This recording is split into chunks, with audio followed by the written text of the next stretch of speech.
Welcome, one and all, to another Old Farts News Network production. It is season 9, and it's time for the playoffs, baby. We are watching the Sunday conference today, and there's going to be a mix of games as we are already underway with round 1 of the A division. The games have been happening since about 8 p.m. Eastern, and we are waiting for results now to determine exactly who will be playing in round 2 and who will be watching. So, a lot of nail biting, a lot of expectations, and a lot of fun coming your way. But first, let's go over where we stand now. The regular season has ended. It is all up to the players now on the field. It is do or die time. In fact, a couple changes to go over. Now that we've hit the playoffs, it is no longer a 3-game series where you play all 3 games. That was to see who gets seeded where. That was to make sure all the points get tallied up correctly. Now it's win or go home. Each match will be best of 5 as the teams pit themselves from all levels of the league against each other to take down the top spot and play in the grand finals this upcoming Friday. So, to get ready for that, we're actually going to talk about what happened this past Friday with the first 2 rounds of the playoffs. Uh, Mind you, we don't have our graphics set up for this stuff yet, and that's okay. It's all pretty new. It's all happening on the fly. So, we're adapting and we're moving forward with it. But I am proud to announce that the Brunchers have taken from first seed on both the A team and the B team, have made it through round 1 and 2 to head to the conference finals of the Friday division. The other teams playing, and I'll pull up my stats as I go through this. The other teams playing on the Friday side, once it loads, are going to be on the A team. Wanderers, seeded 6th, made it through both rounds 1 and 2. Made it through rounds 1 and 2, getting past the Pensioners first and then the Dependables second seed. So a bit of an upset there as the Wanderers, lower down on the original seeding chart, made it through to the conference finals for Friday. We are excited to see that matchup and see if maybe that Cinderella story continues. On the B side of the Friday bracket, we have, again, the Pensioners making it through against the Dependables this time. That was the second round matchup, taking the Pensioners' 3rd seed against the 2nd seed Dependables, another upset there. But again, going against the powerhouse of the Brunchers' 1st seed. So Friday is set. The conference finals will happen this coming Friday. And following that, we will have the Sunday conference finals and then finally the grand finals. So make sure to come back this coming Friday for our final stream of season 9. It will be quite exciting. Trust me on that one. But moving back to Sunday, we are waiting still to find out who has beaten each other in the first round of the A team bracket. And then we will be hosting the second round match in the playoffs for the Sunday conference. Following that, we will watch both rounds 1 and 2 of the B team matchups. Our first match on the B team are going to be the Seniors versus the Boomers. Seniors seeded 3rd overall, Boomers seeded 6th. So that's going to be an interesting match, and both teams are ready and raring to go for that one. And then we will have to see who the other winners are of each of the matchups as we take round 2 back on stream. So that is a total overview of what we're going to be doing tonight. It's going to be a lot of Rocket League. You got a lot of friends in the Twitch chat. I see a bunch of people throwing their throwing their support behind different teams. A little bit of biased in chat as well from Chris of Spades. And then we'll have a couple other things for you today. We've got a couple of ads for you to, patronize our suppliers and our sponsors, as well as a few of Optimist's facts of Rocket League. As obviously we want to learn more about the game. In fact, we're going to get ready for a fact with Optimist very shortly, as we're still waiting for round 1 of the A teams to complete. So let's get over to a Optimist fact of Rocket League. And now, more Rocket League facts with Optimist. I'm here today to talk about a real problem in the community. I hear people have been smurfing, and this is concerning. I cannot stress enough how dangerous it is to paint yourself blue and play Rocket League. What? I'm sorry, what? That's not what smurfing is? Then what? Why would anyone make it easier for them to play? This has been Facts with Hoppy. Welcome back. We are getting set up for the round 2 matchup. I am hearing that we're going to be watching round 2 of the Vikings versus the Accelerators. Vikings, the first round seed in the Sunday conference, and the Accelerators, 5th round seed, upsetting the Mallwalkers in a tight round 1 matchup. So we're gonna put up the head-to-head in a moment, but before that, a quick mention: Accelerators, led by X-Men, probably one of the more controversial teams in this conference. So we're expecting to see a lot of high demo play, a lot of physicality, and it's going to be pretty exciting. So let's bring up the head-to-head matchup of the Vikings versus the Accelerators. Screen now, and we're going to go through the rosters of each of these teams. First, the home team of the Vikings, as we get set up here on the board.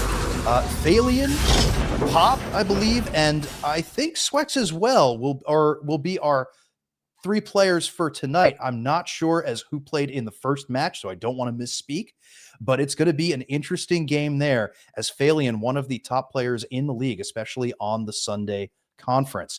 They will be going up against the Accelerators, led by X-Men, as mentioned.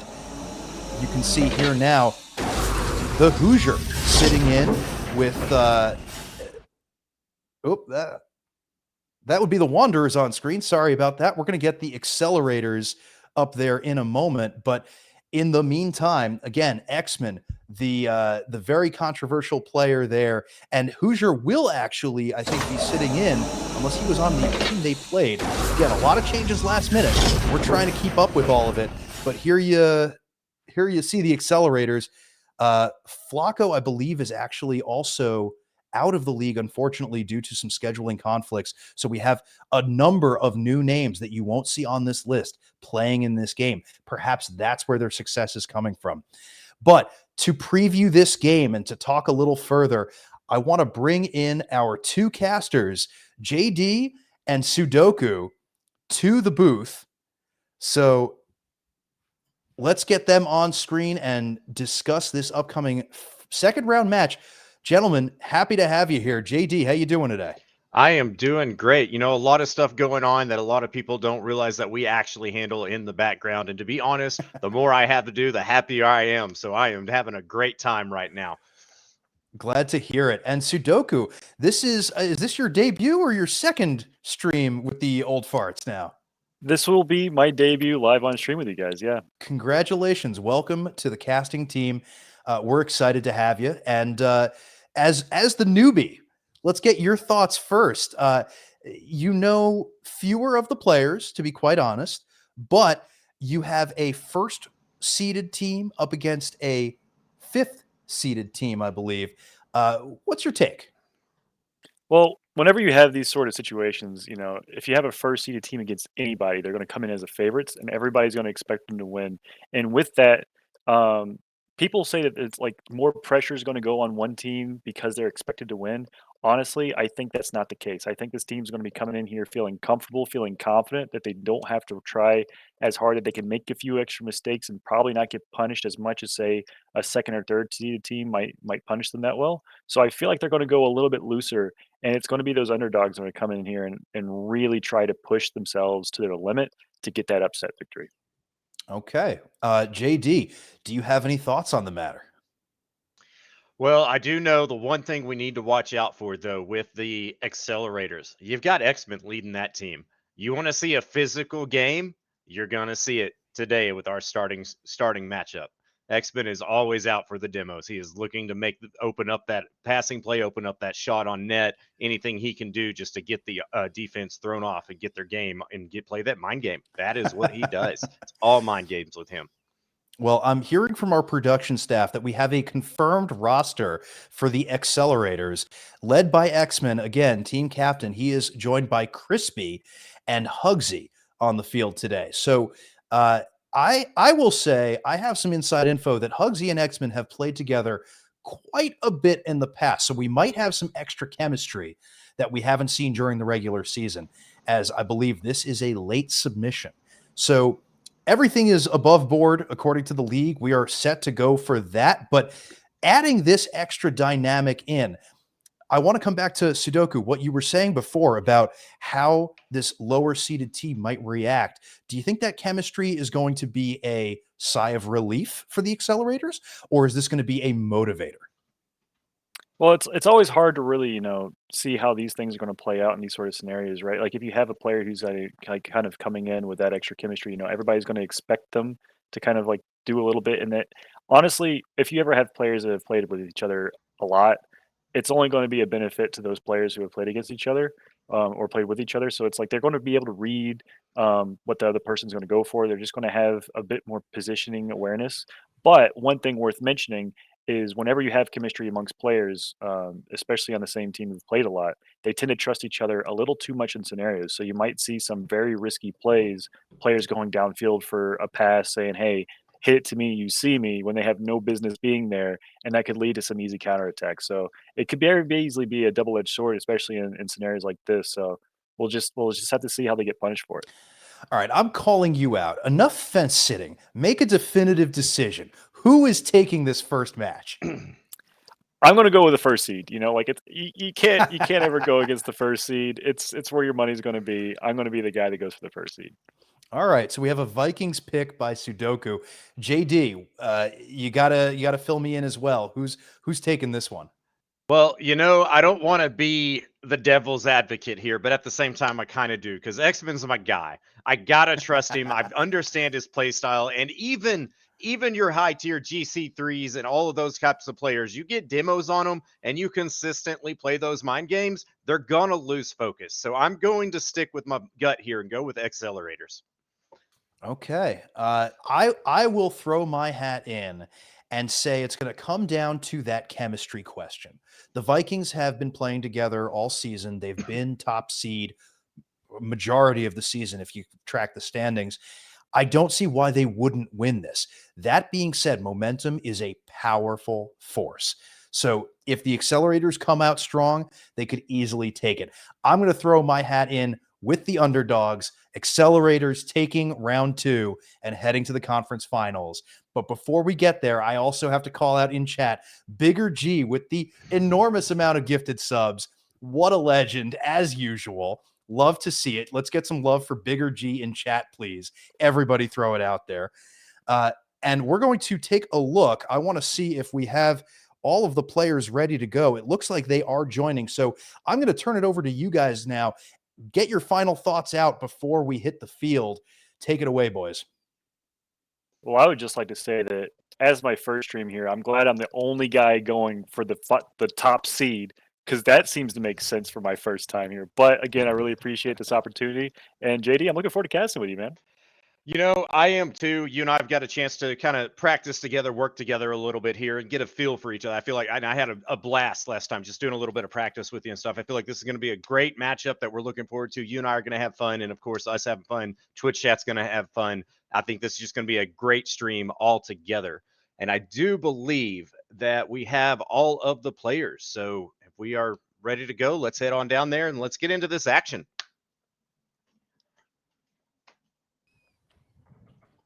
Outstanding. So we are going to be watching the Vikings versus the Accelerators. Somehow I'm the only guy rooting for the Vikings as they are the top seed in the league. But I first guy here, maybe the Accelerators are going to do something that I'm not ready for. But it looks like the players are getting ready to go onto the field. They're getting their nice little early match trash talk. I see X-Men on the field, as he was the guy talking his trash in chat earlier. So I'm going to be hoping that he does pretty well. But we're off to the kickoff. Zeth versus Hugsy in that kickoff does go in favor of the blue team, and this is going to be some early pressure coming out. Yes, it is. Instant pressure off the kickoff, but Crispy's able to clear that one out of the corner. You got to watch out here. You've got X-Men, you know, like I've been talking about.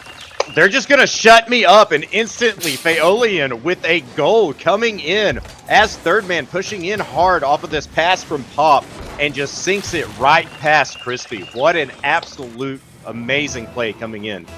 Yeah, I'm feeling real good about my prediction already. That was an amazing pass, and the follow-up was executed really well. Came all off that initial kickoff pressure, so we didn't really get to see a chance for Accelerators to really get anything going. However, they will get a demo in the midfield to buy some more space and put more pressure on the Vikings. Yeah, that demo coming in from X-Men himself. I've said it multiple times now. He is looking for him. He is out there to be physical. But he's got a good backup player for that, Mr. Crispy, on the field. Once Crispy gets in his groove, you're going to see some good plays coming out from him. And Hugsy sinking it back, the answering goal. This play was just beautiful from the ground up to the wall. Pass from Crispy, Hugsy takes it and just sinks it in. Phaolian, of course, getting a touch on it, able to make it back, but just not enough to get it out of there. And we're headed into another kickoff, 1-1 at 4 minutes and 17 seconds left. Oh, this almost went in on the backside. These kickoffs are looking really, really volatile here for Accelerators. That was an amazing pass play we just saw from them, and a really good way to respond to that early goal going down from that number 1 seed. This little fake mind game coming out by X-Men, but a demo in the backfield. Looks like they're getting a taste of their own medicine. Phaolian score. He can't. He missed the open net not once but twice. Pop will finally put it in, and we're going to see another lead coming out here by the Vikings, but it was a bit of a scramble in that backfield. Okay, I am not 100% sure I was ready for the emotional roller coaster this game has already been. I'm expecting the whole series, but just this game itself, I'm ups and downs, hype all over the place. This is an amazing game. I am loving everything that's going on here. And now we've got Crispy taking control of it in the offensive corner, trying to get a pass down, an aerial play there coming in from X-Men, but it is still sent away by Vikings on the offensive attack. Now we've got Pop up trying to sink it, but he just can't quite make a connection on the ball there.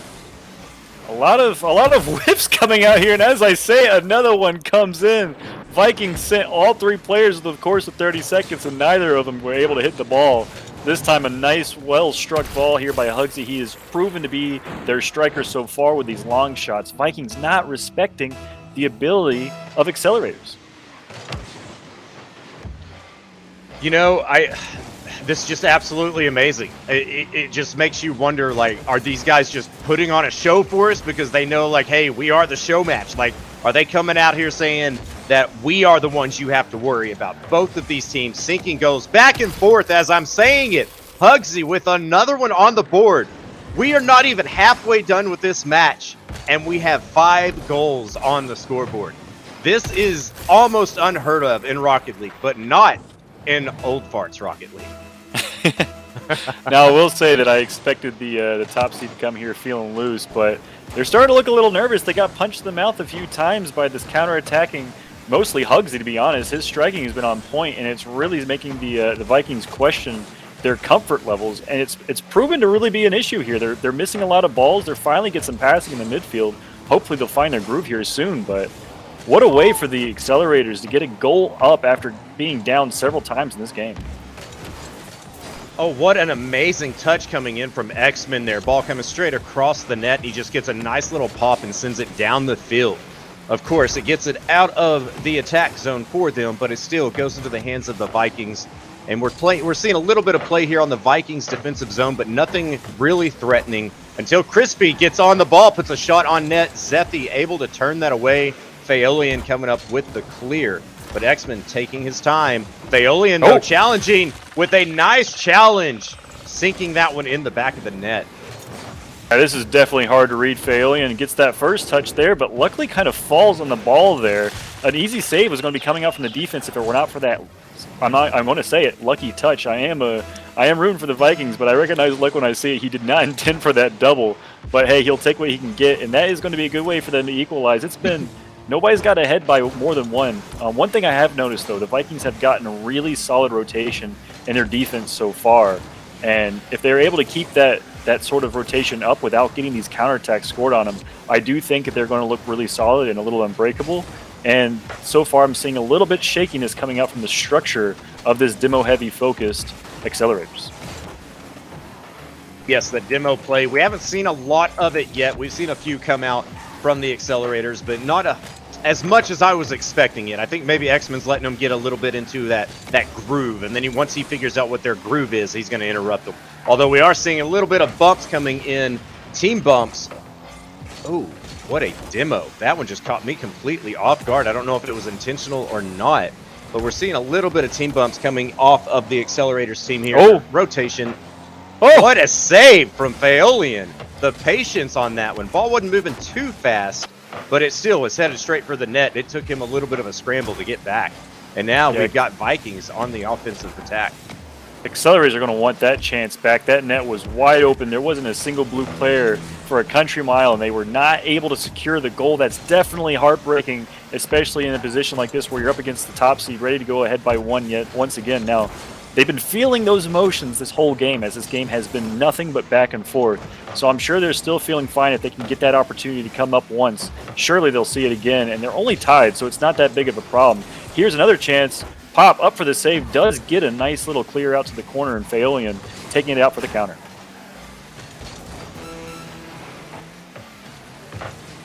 Oh. Great shot coming out there. X-Men going to get a good 50 in the midfield. Clears this out. Faolian back on it. Crispy to cut that pass off. Looks like it's going to be Zeth first one to this one. Again, bit of pinball happening in the midfield so far. That's a good pass out to the midfield. Cleared away nicely by Hugsy. That's good speed by the Orange defense here. As accelerators finally get that demo to open up some space. Pass back to Hugsy. Will he shoot it back to Crispy? He does it. He decides to go for the shot. And that's a good mind game on the ball, but it won't lead to a goal. That was a great opportunity once more by the accelerators, but this ball will drop for overtime. And heading into overtime at 3-3. Next goal will win the first game of our best of 5 series here. And we do have pressure coming in from the accelerators, but Pop able to get a touch on it and clear that away. And he is going to chase it. Looks like X-Men's going to beat him to the ball there and send that down into the offensive zone for accelerators.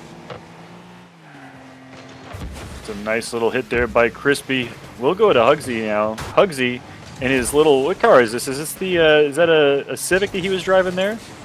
It's doesn't look like the Skyline to me, so it might be the Civic. Not 100% sure on that one. I mostly stick to the, the Octane, Fennec, or Dominus are my main 3 cars. So all these other ones, there's some weird ones you see out on the field today. And look at X-Men's. That little pineapple, is that what we're seeing on it? Pineapple or a crown? Is that a fruit car or is that a royal car?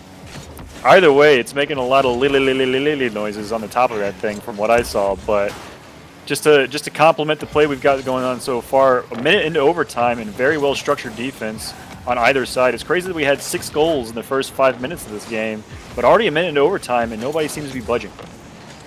Yeah, we're seeing nobody wants to concede this goal. They don't want to lose this first match, because if you lose this match, you lose your momentum. So whoever gets this goal is going to carry that momentum into the next game. What a save coming out from Pop. Just a boomer coming out from X-Men, and Pop recognizing it and just hustling to the net there. Gets a touch on it, sending it to the corner. But now we've still got the accelerators on the attack. Vikings looking to make a counterattack.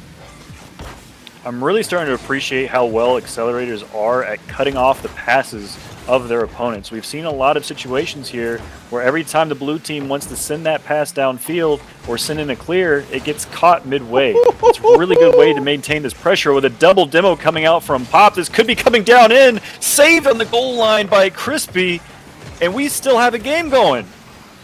Wow, just absolutely amazing. I thought that was it for sure. I thought that double demo just completely breaks the rotation in an attack like that, but Crispy, the patience coming out of Crispy, you see it all the time, and he's just able to make that save and understand that all he's got to do is buy that time for his team to respawn, and he does that just absolutely perfectly. And a pass from X-Men still on the goal line.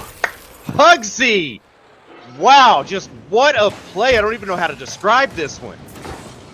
Oh, that's so unfortunate. Pop was definitely going to clear this out. Looks like his teammate tried to beat him to it and didn't get the clear off his own post and in for an own goal. An upset in game number 1 here from the Accelerators. How you feeling about that prediction now there, Sudoku? I mean, I'm feeling good, you know. You can't go wrong.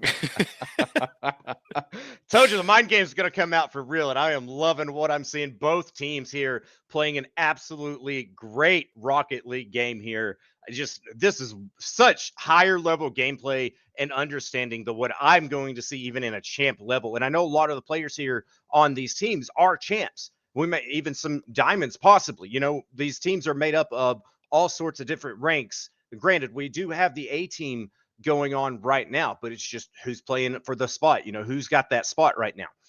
And seeing this kind of gameplay coming out from the mix of the ranks is just absolutely phenomenal. These teams working together that well. Yeah, I'm impressed by what the Accelerators have been doing on the field.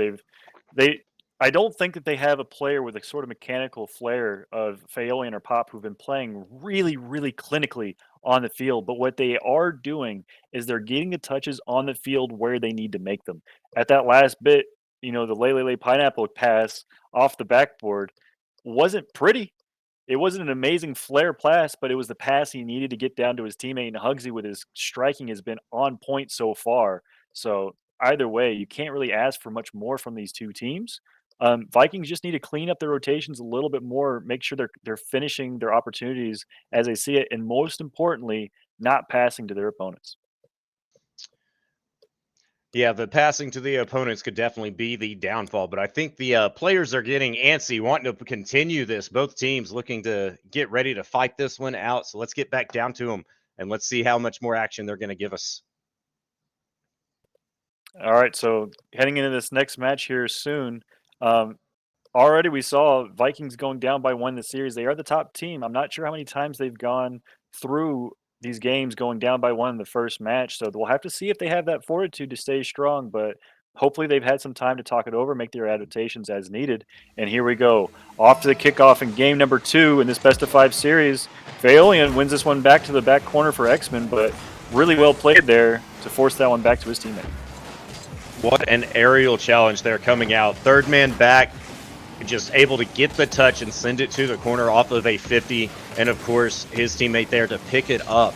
And now we've got an attack coming in from the Vikings. Faolian just bullying his way through. That's a great play here by the Vikings. Once again, they strike early, they strike often, but we saw what happened last game. They might have gone up early in the first time, but that didn't necessarily secure their victory. So it's a great start from the Vikings. Very well played on their attack moving forward. We just need to make sure they maintain composure as this long shot comes through. Just a counterattack right off the bat there. X-Men trying to put one on net. Faolian, though, was able to save it away, but we've still seen a lot of offensive pressure coming in from the Accelerators, and Pop's trying to do something about that. Gets a clear out to Faolian, but X-Men's there to pick it up. Faolian again with the bully plays. This is the first 2-goal lead we've had since we've started this series so far, and it's come off the back of really clinical touches here by the Vikings. We've seen this time around that they're actually getting connections with their passes to each other, which means they're able to get those follow-up touches quicker and actually break out of their defensive positions. This is something they weren't able to do in the first game, and they've already made that adjustment. It's not looking good for the Accelerators, but as I say that, they strike back with a nice shot here from Crispy. Just a nice... we've seen that touch from X-Men before, right in front of his goal line on the last game here. That little pop, he's very good at it. That one is just enough to get it over his opponent. Crispy seeing the open net, he ain't going to turn away from that one. Sinks it into the back. And now we've got Zethy and Crispy fighting for it at midfield off the kickoff. X-Men looking to help Crispy out here, but just isn't able to make connection. And the demos coming out from Accelerator on the defensive side. Very well-placed demos to take the pressure off of them. Yeah, I was looking a little hairy there for a second. This is a good counterattack opportunity here for Accelerators. They're already making that comeback story happen, so we won't put it past them, but hopefully, my prediction holds true. The Vikings will force them back just a little bit more, as they do seem to be looking very comfortable on their defensive side so far. Yes, Vikings are completely controlling the defensive side at the moment, and X-Men trying to come off the ceiling and get a challenge, and unable to do it, but it looks like it faked out his opponent, and Hugsy was able to take that ball and put it on net, but it was saved away. And X-Men now having to try to make a save of his own. Pop puts it high, though. Zethi off the backboard, no one there to follow Hugsy. Trying to sink this one. Pop's already back. Pop rotation is absolutely amazing on this game. He is just rotating perfectly from offense to defense all game long. I will say, last game there was that opportunity where that open net miss from the Accelerators really looked like it hurt him. This time around, it looks like it's going to come back from the other side, where we had a couple shots pinging off the backboard. Vikings couldn't quite find that shot on target, so we do see accuracy plaguing both of these teams a little bit as the pressure might be getting to them. It's a great pass, but another amazing defensive stop there here from the Vikings. You know, you don't see that. Oh, that is just unfortunate for the Accelerators. Phaolian gets a nice little pop up to the front of the field here, but Pop just challenged Hugsy right on the catch, and it pops right over X-Men, unable to make the save. So we've got a 3-1 lead now. Vikings up. Yeah, the fact that they were able to get the first 2-goal lead of the series, and then not only that, but maintain it after going down by 1, really shows that the Vikings have stepped up their game since that last time these two played. But it will be, again, a battle uphill. It's always known to be a battle uphill for the Accelerators, but they've proven to be well worth the match as Hugsy tries to get a pass down the midfield. But look how good these defensive players are at rotating back to stop these balls from going in. Just amazing all around. I can't stop saying it. I am loving this match so much, and it's just it's throwing me for a loop. My emotions again all over the place. But I have learned one lesson from watching this match. If you ever see a pineapple, run the other way because you are going to die. Every single time that pineapple gets right up behind one of these blue players, they're dead. X-Men is just so amazing at those demos and the timing on it. You can't deny it. That is a skill, and he is one of the masters of it. Some good pressure coming out here again from the Vikings. They're trying to keep those players pinned back. As you say that, though, that demo comes out this time from Hugsy, not the Lele Pineapple guy, but X-Men, the Lele Pineapple guy, passing it downfield. Soft touch doesn't quite get as far as he wanted, but it does buy some more time. It might have faked out the defense who were expecting a quicker counterattack. It was almost a brilliant passing play there right in front of the Vikings net, but no one was able to make connection other than Hugsy sinking that one back in. We've got a 1-goal game. Yeah, that clear attempt by Phaolian really had me clenching my chair a little bit as I looked over. It looked like he was about to angle that one top corner. Unfortunately, because he put it there, that bounce means that it came right to the midfield, centering it, which is not what he wanted, and a very nice capitalization. Hugsy again with the great shooting accuracy he's had so far this series. Oh, but that's a crazy 50 coming out here by Phaolian, coming off the aerial play from Pop, coming on down for a bit of a team pinch 50. Both the players forcing that one to the back line. And once again, another 2-goal lead for the Vikings. Accelerators just can't seem to catch a break in this game here. They get that goal back, and then Phaolian, Pop, all of the Vikings working together so well, just able to hang on to that lead and even get that go-ahead goal back. And now we're seeing a lot more pressure, though, coming out from the Accelerators. But it is countered by Phaolian. Crispy, though, able to keep it on the offensive attack. A demo coming out from Crispy. Physical play is not normal from him, so it seems like he's really wanting this win just as bad as his teammates. Yeah, their heart is being worn on their sleeve here by the Accelerators. You can see how hard they're pushing, but somehow they're just unable to break through the relenting defense and pressure put on at all times by this Vikings team. This is a chance, but look at the save here by Phaolian. They're just always that one step ahead. They always have that extra player to send to throw at that ball, and this ball won't go in off that crossbar, off that ball from Pop, but it doesn't matter as the Vikings secured and maintained a 2-goal lead for almost the entire game. And I will say, I'm feeling pretty good about that prediction. We're getting there now, huh? It's looking good, though, for both teams. We're seeing good offensive plays coming out from both sides of the field. We are seeing a little bit of a defensive breakdown on the Accelerator side. And I think, coming into this next game, that's what's going to be on their mind. They're going to be wondering, how do we fix this? How do we get back to that first game? How do we get our momentum back? It's going to be on the defensive end of the field. The defense has been the answer so far for both teams. It has been the defense. We haven't seen a lot of high-flying offense. We haven't been able to see any crazy passing plays or anything because every time we do, they're getting shut down in the midfield. So it really has been a testament to how well these teams have been reading each other, reading the play, putting a hand up where they need to, and maintaining their rotations all the time. So, yeah, the defense is what we've been looking at so far. And as soon as we start getting breakout plays, which is what we started to see a little bit from the Vikings this far, where their passes were connecting, they started tightening that spacing between the players. And because of that, they were able to take the game. Yes, that is for sure what is going on. But apparently we are getting called out in chat. Apparently we are not saying Phalian, his name right. I've always known him as Phalian. So if we're getting corrected, that's fine. Let us know. We got to do better, right? Come on, chat. We got to do better. Let us know. Phalian has been playing really well, though, that last game. And I look forward to see what else he can bring out. Again, the mechanical display here from Phalian and Pop has been off the charts, and they've been doing really well of capitalizing on that with each other. But again, we just got to see if the defense can handle it. Now, I think we are getting ready to go out into the field. We're just going to be waiting again for these players to join up as they head back to the center circle for yet another kickoff, starting game number 3. We've tied up the series, so it's technically at this point, you can think of it as no more than a best of 3, which is something that these teams are very comfortable playing, as these sets of 3 games. But already, quick pressure into this defensive side of the field for the blue team does mean that the Vikings will be under the first attack of the game. Yeah, coming off of that kickoff, we just saw instant pressure from the accelerators, but the counterattacks from the Vikings have been winning some of this last game, and that was almost just the passing there off the backboard, getting read almost perfectly, coming in, shots on net, but a counter shot off of a miss. An unfortunate pinch. Pop pinching this with Crispy right into the back of his own net. Oh, you hate to see it. Pop even gets the demo right after Crispy gets the touch.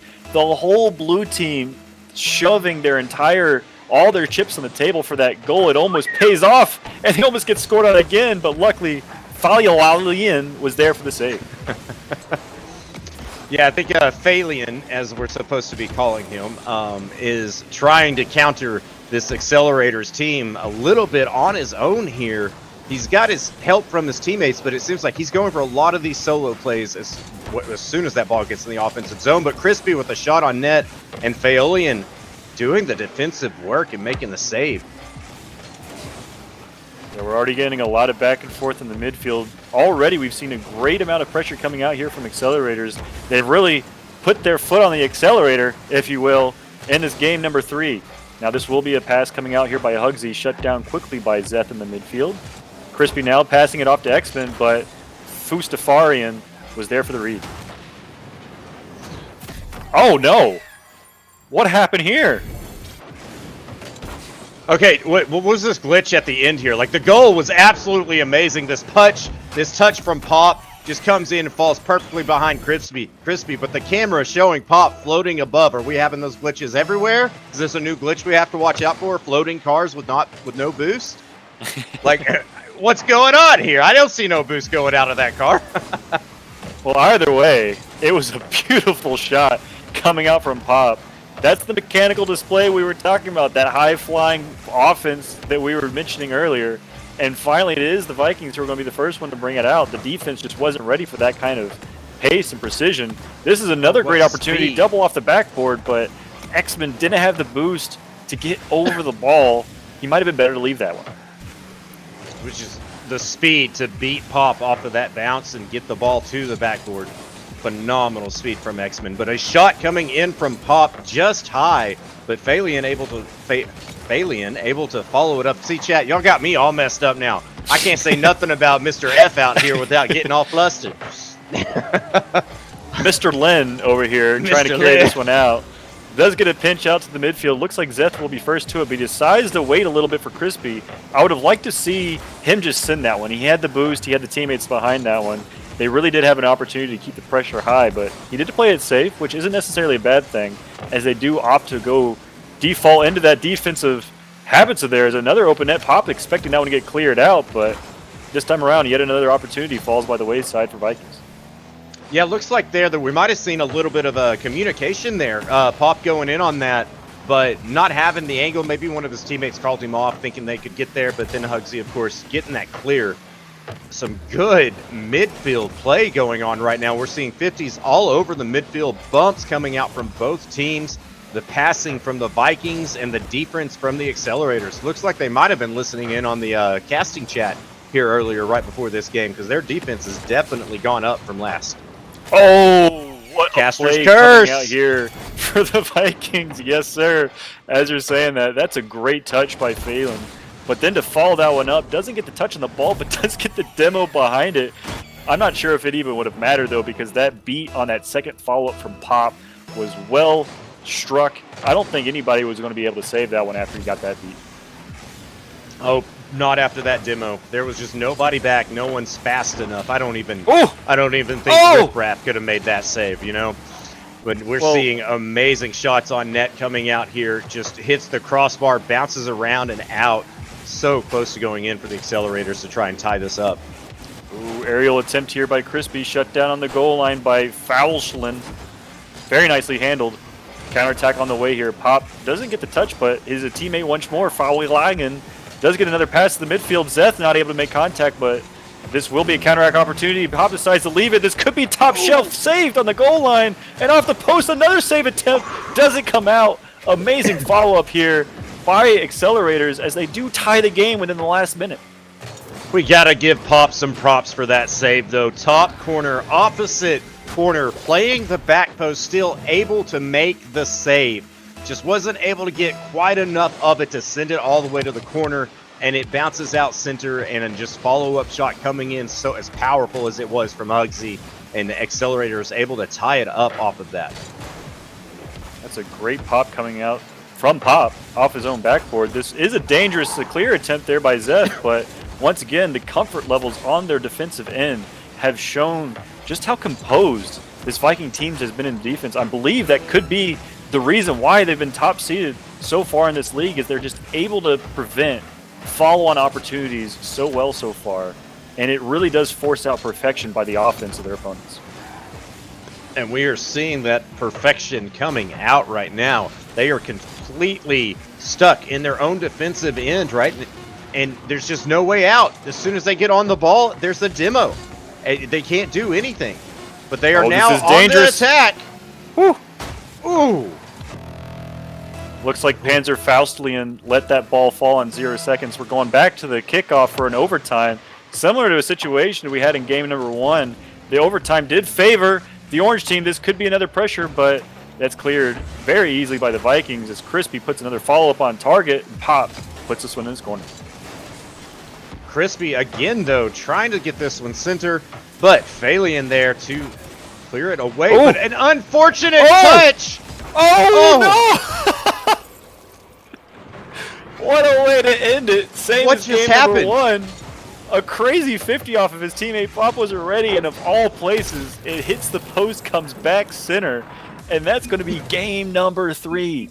Going to Accelerators. They're up 2-1 in the series so far. I got to say, your prediction's looking pretty good. Well, we are going back and forth, so we can't say that. Not until it's all over. We'll say that. Recency bias. You know recency what? bias. You know what? I'll just once we make it to the end, when I win this, I'll have you carry me up to SSL.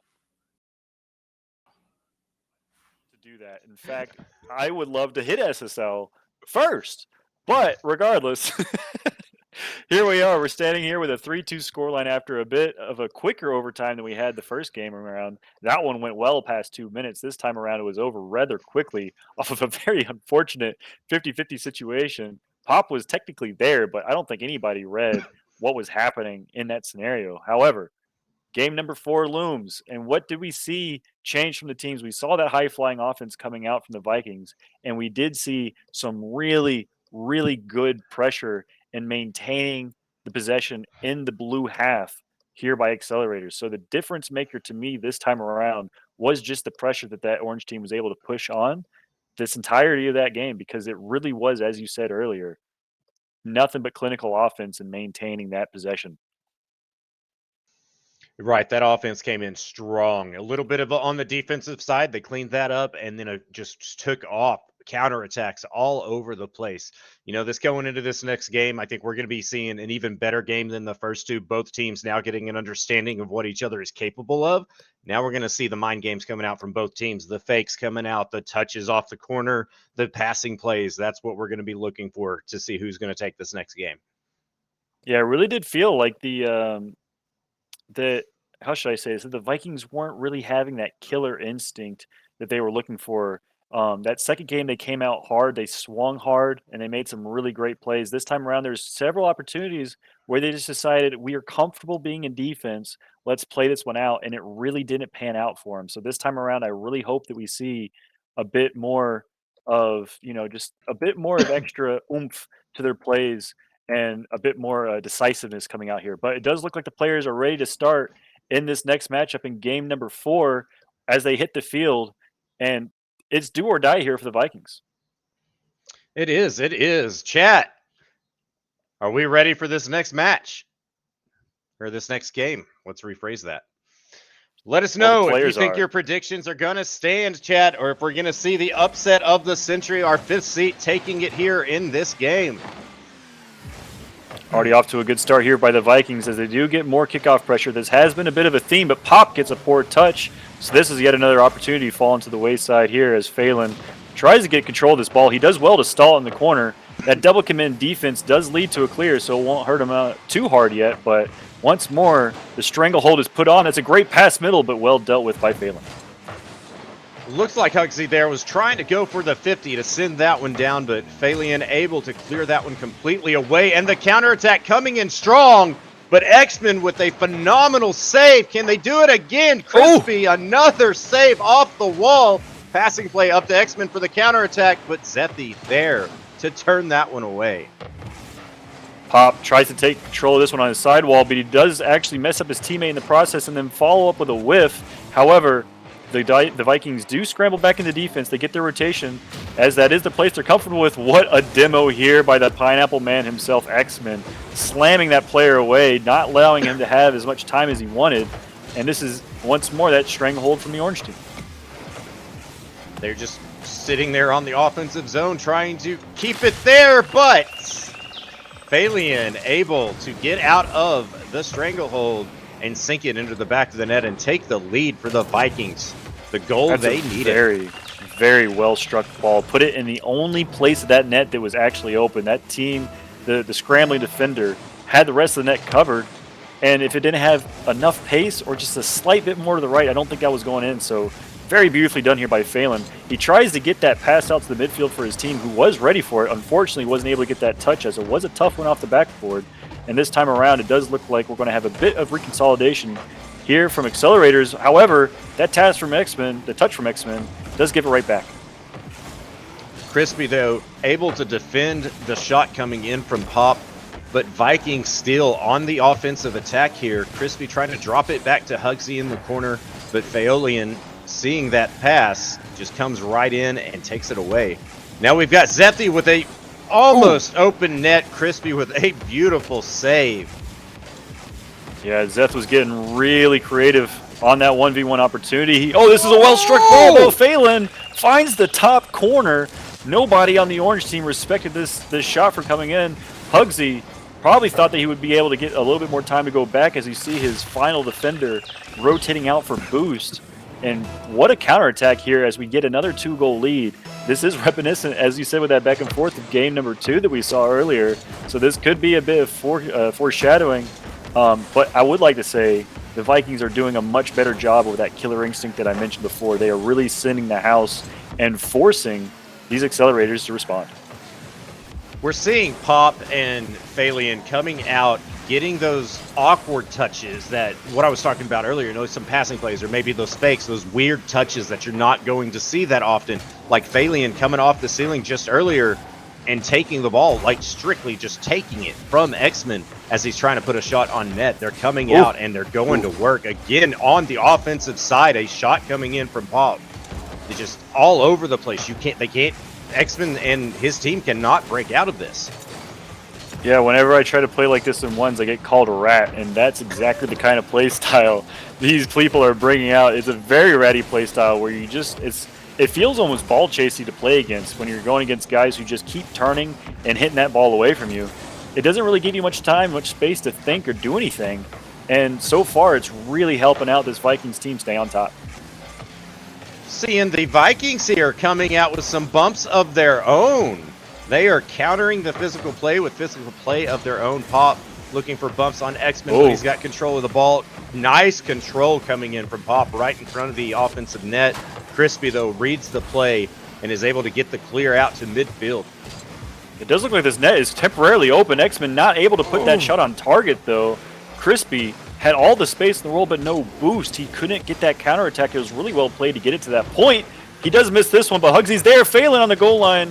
That ball will finally make its way through. A clear just not coming out. Looks like everybody on accelerators was boost starved, was uncomfortable, was awkward, and Crispy getting dunked by yet another ratty play coming out from a very comfortable, confident, and our first 3-goal leader so far in the Vikings. Looks like we've got a minute left and Vikings up by 3. They're probably going to be running away with this one, but I've been known to be wrong. I'm not expecting it, but we might see the accelerators come back with something of their own, even just at least 1 goal to get on the board to keep some of their momentum. But right now, it has just been the Vikings game.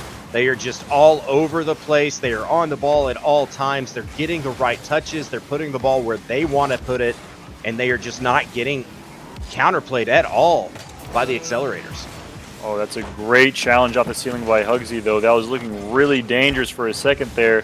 And that's the kind of play they need to be making in this sort of position here, where they have 3 goals and only 20 seconds left on the clock, JD. They do not have a lot of time. And as this ball rolls back into the orange half, I got to say this game feels like it is done. Locked and loaded here. Again, another victory coming out for the even matches for the Vikings.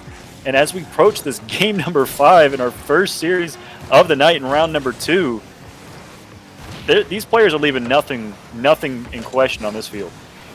Not at all. Looks like everyone here is hungry for it. They all want it. They need to move on. This has been just phenomenal gameplay from both sides. An absolute enjoyment to watch. And I hope our chat is having as much fun watching this matchup as we are.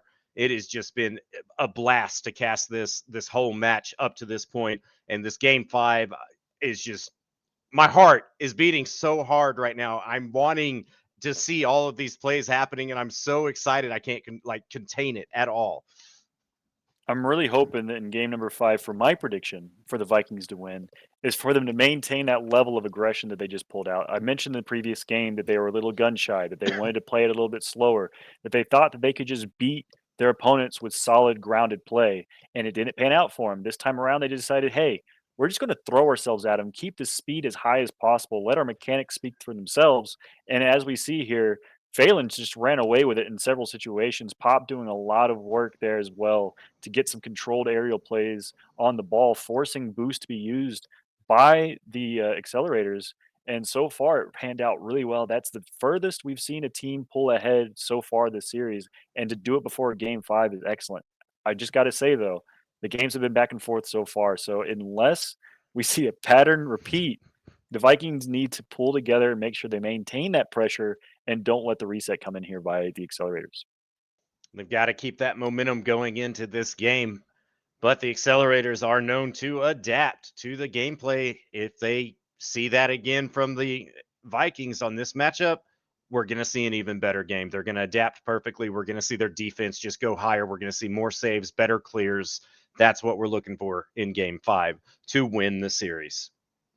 Yes, sir. And it's all going to come on the line right now as the players take the field. We're going in for our final start in game number 5 of this matchup between Vikings and accelerators. The players taking to the kickoff right now as we speak. Phelan going for a kickoff against X-Men, who sized it late. I like how they're pulling out a bit more creative kickoff strats is that they have been losing them a lot so far, but Phelan says, you might be able to fake me on the kickoff. I'm going to fake you right back. The bump coming in, though, from the Vikings is Phalian's taking that ball to the corner. Phalian had a little bit more boost. That could have been a goal for the Vikings. That was just a phenomenal physical play there coming in. But now we've got Zethi with the ball in his own corner, trying to get a clear here. X-Men trying to read the pass to Phalian, unable to, but Crispy's able to make a save here. We're seeing a lot of offensive pressure instantly out of the gate coming in from both teams. Not quite a ping-pong battle like most people we'd see at these ranks, but we are seeing a little bit of passing to the other team coming out of both sides of the field. Yeah, really nicely dealt with so far. A bit of discombobulation so far by the offense of the Vikings. They are not as coordinated. They're not as on the same page. We've seen a few double commits, a few miscommunication plays. However, what they are doing, even with these plays, is they're keeping the ball out of the hands of the Orange team, and it's really serving them well. They're placing their ball in places where the Orange team isn't, and it's opening up space, as you see right here. The patience in net from Hugsy there on that save. I couldn't do it. I couldn't do it. He's sitting there just waiting and watching, sees the ball in front of his own net, sees an attacker coming, and just sits there and waits and watches and then realizes it's a soft touch. I've got the clear. Just phenomenal save coming in from Hugsy there. And now we're seeing that offensive pressure coming in from the Accelerators. Hugsy almost able to read that clear and keep it in the offensive zone, but he's got his back up there. X-Men there on the back wall with Pop, trying to put something center. What a great demo here by Phelan as he's rotating back into position. He finds that player hanging out in the midfield looking for a pass and snipes him off the play. Creates a lot of space. Another demo coming here on X-Men, the demo man himself. All of a sudden, the demo physical gameplay tables seem to have turned in favor of the Vikings. They're seriously raiding the back line of their opponents right now, and it's created a real havoc for this Orange team. We're seeing a rotation breakdown coming on the Accelerator side of the field on defense. They're not 100% sure how to keep up with the attack that's going on constantly, but the interrupt on the play there costs a demo on Phalian, but still able to keep the ball on the offensive zone. Well, that's another great demo as well by Crispy. All the teams have decided to really step up their demo play all of a sudden. We've been mentioning how both teams seem to be struggling to get anything going. It's still 0-0 on the clock. We're over halfway through game number 5 already. Nobody can get any offense going as they keep getting demoed off the field, JD. It's the demos. Like you said, there's just too much physical play. Nobody's getting the time on the ball to actually take control and do something the way they want. We're seeing double commits coming out from both sides because nobody wants this to go to overtime. They want to win it right now. They're hungry, and you can see it in their gameplay. Yeah, it looks like a bit of nerves have definitely been striking both sides of the field. We're seeing a lot of early jumps, a lot of panic taps. That was a bit of an open net miss there by Hugsy. He might have had an opportunity to put a goal on the board, but now it's going back the other way. Pop has another touch, can't get underneath it, but he lands a demo on the follow-up, and this is a really good situation here for Vikings. Just counterplay after counterplay, and you don't know who's going to have control of this ball. We're seeing everybody flying for it. We're seeing touches on the ground. We're seeing 50s all over the place in the air, coming off out of net. And X-Men going for an offensive demo, but Vikings able to dodge it. And now Crispy trying to go for one of those awkward touches to try and pinch it into the net, unable to make contact. But now X-Men has control, taking it to the offensive corner. Good speed here by Hugsy to keep this ball alive. And that's another bump on the goal line. The third player not in rotation. Honestly, I don't blame, I think it was Crispy in that scenario for not pushing up with his two teammates who were both on the goal line, creating some space there, because any double commit, triple commit in that position might lead to that game-losing goal. So they decided not to send the house, probably for the better. However, it does mean that Pop finally gets that space to open up this counterattack, and we were sending it the other way. All that pressure coming in from the Accelerators, but Pop was able to find the hole and get through the rotation, take it down to the offensive zone, and they are back on the attack. But both teams playing crazy. This isn't even like patient play or anything. They're just all getting the touches and getting the right touch at the right time, even if it's unintentional. and we're seeing what looks to be going to overtime. 0-0 Wow. overtime, game 5. What a turnaround from the series we've had so far. We went from back and forth in game number 1 and game number 3 to honestly blowouts in game numbers 2 and 4. Oh, that And now could be we the haven't seen a touch! single goal scored as the ball gets saved on the goal line. Nobody's able to score so far. As this series has, I can't describe it in another word other than frantic. Both teams have just been going full blast the entire time, sending everything they got. They all want to win, and you can see it in the way they're playing. But it's causing misses like Opportunity. these and uncomfortable positions that could lead to more goal-scoring opportunities, but the clinical finishing just isn't there. The opportunities coming out from both teams here, but being turned away by a last-ditch effort on the third man coming in off a boost. Just, wow, you said it, frantic. We're seeing some manic plays out here, and it's just, wow. I can't say anything else. It's just some of the best gameplay I've seen in one of the Old Farts leagues ever. And this is our first match of the night. Like, chat, do you get that? This is the first match of the night, and we're in a game 5 overtime. This Not is just that, but one that's going to be ending right here, and it will Wow. be an amazing drop-down pass from Pop. The Vikings overcoming all the adversity they saw so far, but their mechanics shine through. Pop with a great pass down to Zeth. The backboard read wasn't there on the defense. And finally, after over 6 minutes of gameplay without a single goal being scored, Vikings get that lone dub on the board to secure round 1 in their favor. They're going to be going to round 2 later, or I got this all mixed up. Either way, we'll figure out the thinking. The thinking's for the desk, okay? We'll let the thinking happen to the desk. But JD, good gracious me. I felt all the emotions that I've ever felt with Rocket League happen in that 5 games. Absolutely just blew my mind. Some of the best gameplay I've seen in a long time, especially coming out of Old Farts. Like, I know, like they're old. we're farts. talking players anywhere from, possibly 18 up to what do we got? Pawpaw, you in here, buddy? We got our 60-year-old in here. Like, we're seeing amazing gameplay coming out from people of all ages, and it was just so much fun. I was almost having as much fun as I had at the Dallas World Championship with Old Farts when we were there. It's just great gameplay. But with that being said, I want to see how Riff Raff felt about that matchup there. So let's get it back to him. Well, that was indeed quite a match. My God, the pinches, the interesting touches, the back and forth play. And I mean, as Sudoku said, the breakdown of which games were close versus blowouts and how exciting it all was.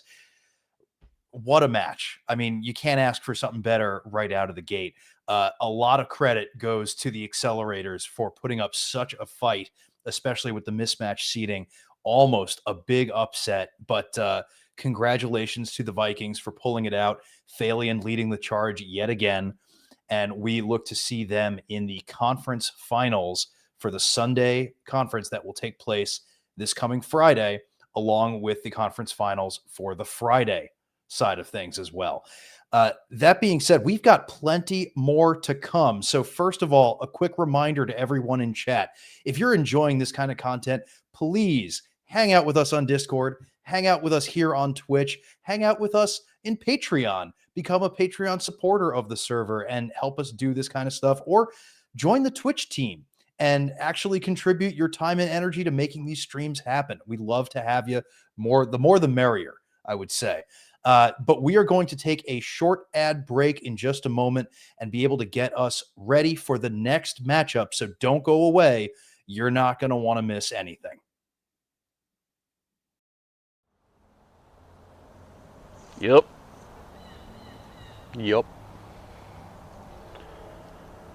Hey, Loomis. Yesterday I was all playing out in Grand Plat, and there was these guys. They were just ceiling shot, triple flippy, musty cow tipping, do the whirly-durly all over the place. And Man, it's just, they did me dirty. Yeah, the Smurfs are everywhere this season. I really wish there was a way to get rid of these goddamn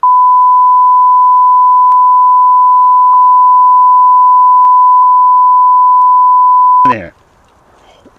Sheesh. Calm down, calm down. It's not like they're riffraff with another production idea. Don't rage quit. Just do what I do. Yeah, what's that? Get the new Gargamel app from Bacchus Mod. Using new AI technology, Gargamel can detect smurfing activity in your game and automatically report them, and also add their names to the Gargamel database. Now when you join the game, if a reported Smurf joins, Gargamel will appear and let you know that they've been reported. With Gargamel, we can all help to make Rocket League a Smurf-free experience. Thanks, Gargamel.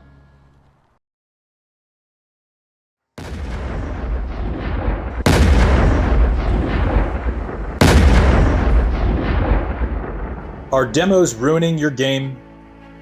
Do you feel personally attacked? Are all the bullies in Rocket League making you rage quit?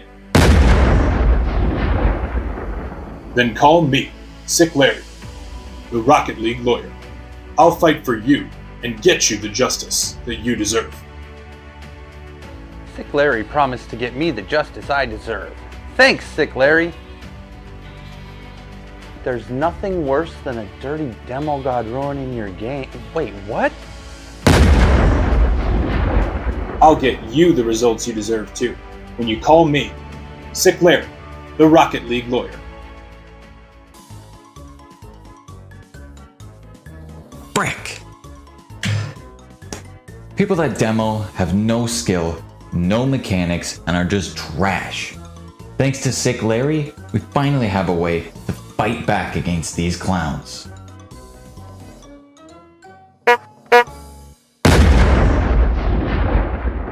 Have your feelings been hurt? I'll hammer your opponents into submission. That's what you get when you call me, Sick Larry, the Rocket League lawyer. I've been in over 123,000 demos. Every time a small part of me dies. Sick Larry's really made me feel better about all the salty tears, though.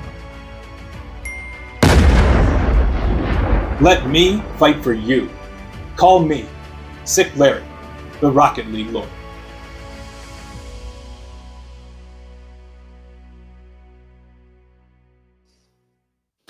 Welcome back, one and all, to the Old Farts News Network production of the Season 9 Super Serious Big Time League. My name is Riff Raff. If you're just joining us now, you've missed quite a lot. We've had a very exciting first matchup of the day, pitting the Vikings against the Accelerators, and that was round 2 of the A team. Big matchup, and the Vikings did take it all the way. But we are getting ready for our next matchup.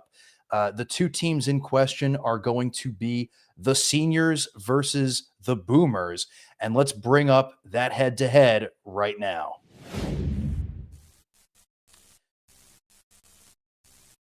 We're going to put their team graphics up on the screen in a moment, but you're going to be led by, I believe that's going to be Pawpaw on this matchup, and he is old and unhappy with how late it is in the evening for us to be playing this game. So I've already had a number of messages asking us to speed things up, damn it, with a shake of the fist. That being said, we are excited to have them on stage, and I'm going to bring our casters back in to briefly talk about this one. In fact, we'll honor Pawpaw's request to jump right into things. So, gentlemen, welcome back to the booth. We have an interesting matchup here. It's a 3rd seed Seniors versus a 6th seed Boomers. And let's get right into predictions so these guys can get started. Well, with this one, Riff Raff, I am going to have to go with Pawpaw. Got to go with him just because he throws you for a loop. Somebody coming out here and just loving video games as much as he does, he's going to find the ways to do something just absolutely insane that works. So we got to go with them. Okay, Now, that's a I will bold say- prediction. I will say that most of the time when you're dealing with these competitive gamers, it's somebody living in their mother's basement. But since we have the seniors versus the boomers, these are the people who own the basement, right? Like these people mean business. So they're going to be coming out here to really prove to the person downstairs what it means to be a gamer. And so far, you're talking about Pawpaw. Again, I'm a little new to this group, so I haven't seen what he's capable of. I haven't seen it for myself, but I'll take your word for it, and I'll agree with you this time around. Well, you are in for a treat, as I believe that team is going to have, I think, two of the oldest members of the server participating in this match tonight, in Grandpa RL and Pawpaw. So we're going to let you guys take over. I will call out things in chat here, just so that no one is alarmed. This is not an alert. Jared Deity is not actually missing me. I brought the milk back as soon as I left, maybe 5 minutes later. It was only then that I skipped out. So let's just get that straight. But that being said, let's get to the games. Gentlemen, take it away. All Thank you right. so So we're much. running down to the field here, looking for the players to get ready, get started. Again, seniors, that's going to be Pawpaw's team. We're hoping and praying. We want to see it. We want to see the wins coming out on the senior side of the field, but not to be too biased. This is going to be a very good matchup. We've got Full Blood on the other side of the field. Midlife, is that Midlife, I guess, is what we're calling him. And then Oedi. If you don't know Oedi, get to know him. Oedi is absolutely amazing person to hang out with and play Rocket League with. He will make you think some things, though. Papa, on the other hand, he's going to let you know what he thinks. Midlife going for some early play and aggression, does get a bouncer. I like to call this shot the Plat bouncer because it comes out a ton, but it's really difficult to deal with. Midlife slamming it down to the ground to bounce it up over the top of the defender who wasn't able to read that. That's a great start here by the boomers, not the seniors, the boomers. There is a difference technically between the two. But again, Oedi gets some space here for the kickoff. It does go back to Midlife, who puts it down for his teammate. Full Blood does look like he'll be the first one to this ball. I'm sorry, Oedi got back to it. And so far we have some good early pressure. Pressure coming out from the boomers, but Pawpaw here clearing it out, trying to chase it down into the offensive corner with a whiff coming out from Midlife here. Pawpaw almost able to connect, but Midlife now has the pass coming in from his team, trying to control it, get a flick off there, just not able to fully flick that one off. But Oedi there to keep it in the offensive zone. Yeah, Pawpaw with a nice shot there, saved away by Midlife Catharsis. Doing well so far. They've really kept their opponents guessing on whether or not they'll actually hit the ball. And that's a really good bit of doubt to put in your opponent's head earlier on, as it leads to situations like this. It looks like the boomers have come out swinging hard, because this ball gets boomed straight downfield into that blue net. There's a very good pressure and shot there coming off the boomer side of the field. Caught the seniors out of rotation. But we do have Grandpa RL and Pawpaw on the same team. These two bring out their canes. They're going to start beating everybody up. We're going to know who's winning. But we do have some pressure coming in here from the boomers with Midlife on the ball, trying to pass it center. Grandpa reading it and able to put that in the corner with an opportunity to pass it, but Full Blood clears that one out perfectly.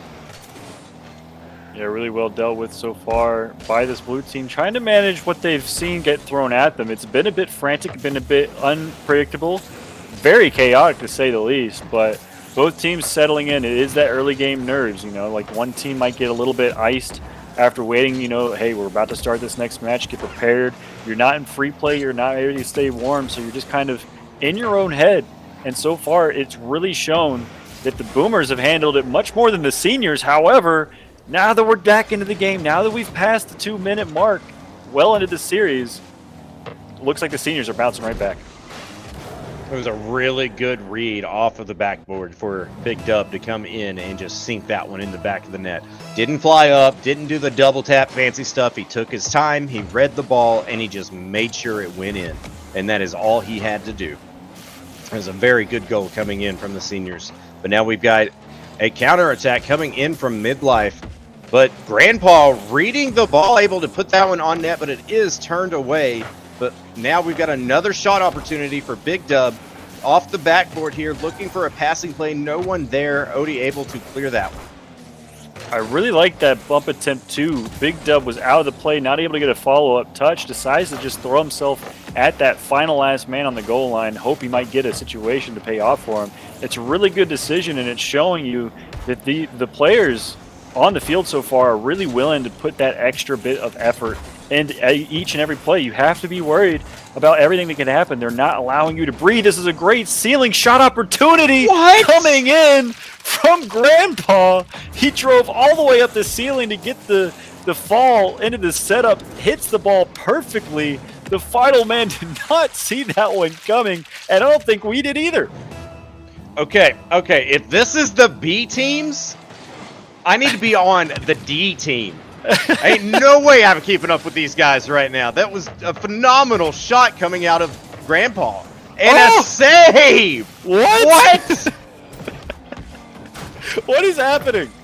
Are we watching the right series right now? Are we sure that this is the B team? What is going on right now? The ball getting thrown back into the blue half, however. Eddie looks like he'll have some time, but no! Big Dub just comes swinging in. He's really putting on the pressure, and that 2-goal lead and all the momentum that we saw here from the Boomers earlier has just been evaporated. The 50s coming in from both sides here are just, I don't even know what to say about it. Like, Big Dub here is just carrying that ball through the air. Like, can't be B team. There ain't no way. Because I'm champ. I can't do that. It's just the air dribbles here. You know, these guys are showing more fortitude and mechanical ability than almost anybody I play with on a regular basis. And this is just phenomenal to see coming out, especially on stream in the playoffs even. Like, we're seeing everybody just bringing out their A game. Oh, a shot opportunity from Big Dub, but it's just barely turned away, but Grandpa has control of it. Doesn't have the boost to actually put it on net, but he is still a threat in the offensive zone. I really, really like that setup from Grandpa. He had to hit the ball to get control of it, but he noticed that if he hits it any farther forward, it's going right into the waiting, looks like orange team defenders. So he decided instead of just booming it to the Boomers, he's going to take his time like a senior, and it almost paid off for him. And as you're seeing here, the result is extended possession, extended pressure here in this orange half, and man, all of that momentum we saw earlier on from the Boomers is gone. They are really on the back foot, and they're looking for a counterattack, put a demo from Big Dub to make sure it doesn't happen. It was a good pass attempt, but there is nothing they can do against these seniors. What a play. Big Dub slamming this one in. A bit of a misread. They thought Catharsis might be touching that. Owedi misses the ball, and that one sneaks in with only 4 seconds left, JD. 4 seconds to go, but anything can happen between these two teams. We now see Odie on the backboard, a pass center, but Pawpaw able to turn that one away. What a read on the backboard. Ball is down. Seniors up 1-0 in the series. All it took was a little bit of warming up, but once they got warm, these seniors were not messing around. Pawpaw, you called him out early. You said he had the X factor, that he was the guy to look out for, that him and Grandpa were the oldest people on the planet playing Rocket League or something along those lines. And they didn't show like they were. They didn't look old and rusty and grumpy and angry and upset and tired. They look really good. All right, so it looks like we are having a substitution issue going on here. Odie seems to be having some kind of difficulty, so they're switching Zakipu in for him on the Boomers side. I don't know if that's going to make a big difference here or not, but we are going to see a little bit of different gameplay coming out of the Boomers with that substitution coming in. So let's see how they adjust to getting another player coming into the field for them while they're in the middle of a series. Now, I will say that might explain why we saw that slight whiff at the end to lead to that final goal. It's always unfortunate if it's like a technical issue or something that causes you to miss. So really not a great look for it to be going down this early, by these Boomers. But either way, looks like the players are already ready to start in game number 2 of this best of 5 series. They didn't put any time to wait around. They were ready to get right back into it. And right back into it. Here we go. Kickoff on the sidewall. Challenged quickly by Fullblood. He does have a chance to get past Grandpa, but Grandpa was too quick for him. Grandpa representing that TTV there, just like we are here, Rocket League Old Farts. Please, if you don't know, we do have a YouTube as well. All of our vids are saved and sent to YouTube, edited as well. We have some great content creators and everything here in the RLOF community. So please check that out if you have time and you haven't seen it before. You will not be disappointed. And if you are, we're old. We do our best. It's all we can do. As we are seeing here, we've got Boomers again doing their best on the field. Then Pawpaw sinking one into the back of the net. I hope I see that shot later on that YouTube that you just mentioned, because that was a snipe from downrange. Beautiful shot, lead up. Already we're seeing, a continuation of the momentum we saw earlier on in the previous series. Like it started off with those 2 quick goals coming out from the Boomers, but it's finished off by nothing but offense here by the Seniors. And unless we get an adaptation or something here from Zakipu to really shake up his team's play so far, this could be an easy run down for a quick 3 games. Could be, but I'm expecting that we're going to see a little bit more coming out of the Boomers here as they are on the offensive zone. They're trying a little bit of different control on the ball. They're taking it on the wall instead of just straight out to the center of the field, possibly looking to set up some passing plays. If they can make connection on those passing plays, we're going to see a good goal coming in here soon. Some more good physical plays here by Big Dub. He's really been the demo, the bump-heavy person on the field so far. He got a bunch of crucial ones earlier on last game. He went for even more that didn't end up landing. So that's in the forefront of his mind, and once again he got some to really stall out some pressure for his team. Now, Seniors, they're on the back foot. They're uncomfortable right now. The Boomers have a chance. They just haven't quite been able to break through. As another counterattack here by Pawpaw, shut down by Midlife. And if they don't get a goal here soon, it's going to look like it was all for nothing. Yeah, Seniors being stuck in their side of the field so long, running low on boost. This is an opportunity for the Boomers, but the patience coming out from the Seniors should not be surprising at all. They've lived through a lot. So let's give them that. Oh! But Midlife, as I said, the passing plays. Midlife taking the pass from Zaki, able to sneak in and put that one just in the close front corner. Pawpaw unable to quite make contact, and that is going to tie the game up with 2 minutes and 50 seconds left.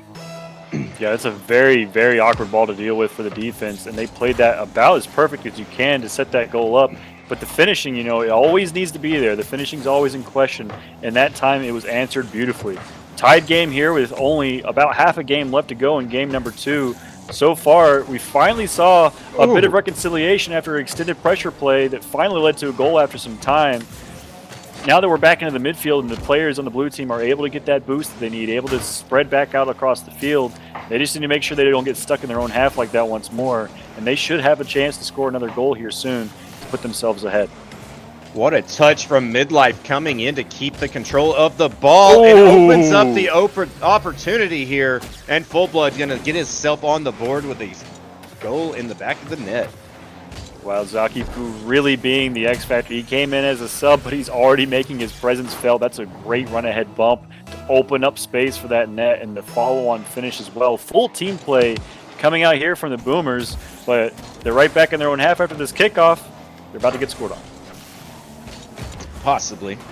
But Zakipu putting in a 50 there is going to keep it out into the center of the field. A miss from Grandpa might concede a goal, but Pawpaw reacts in time, turns that away from the net, and keeps the pressure going back the other way.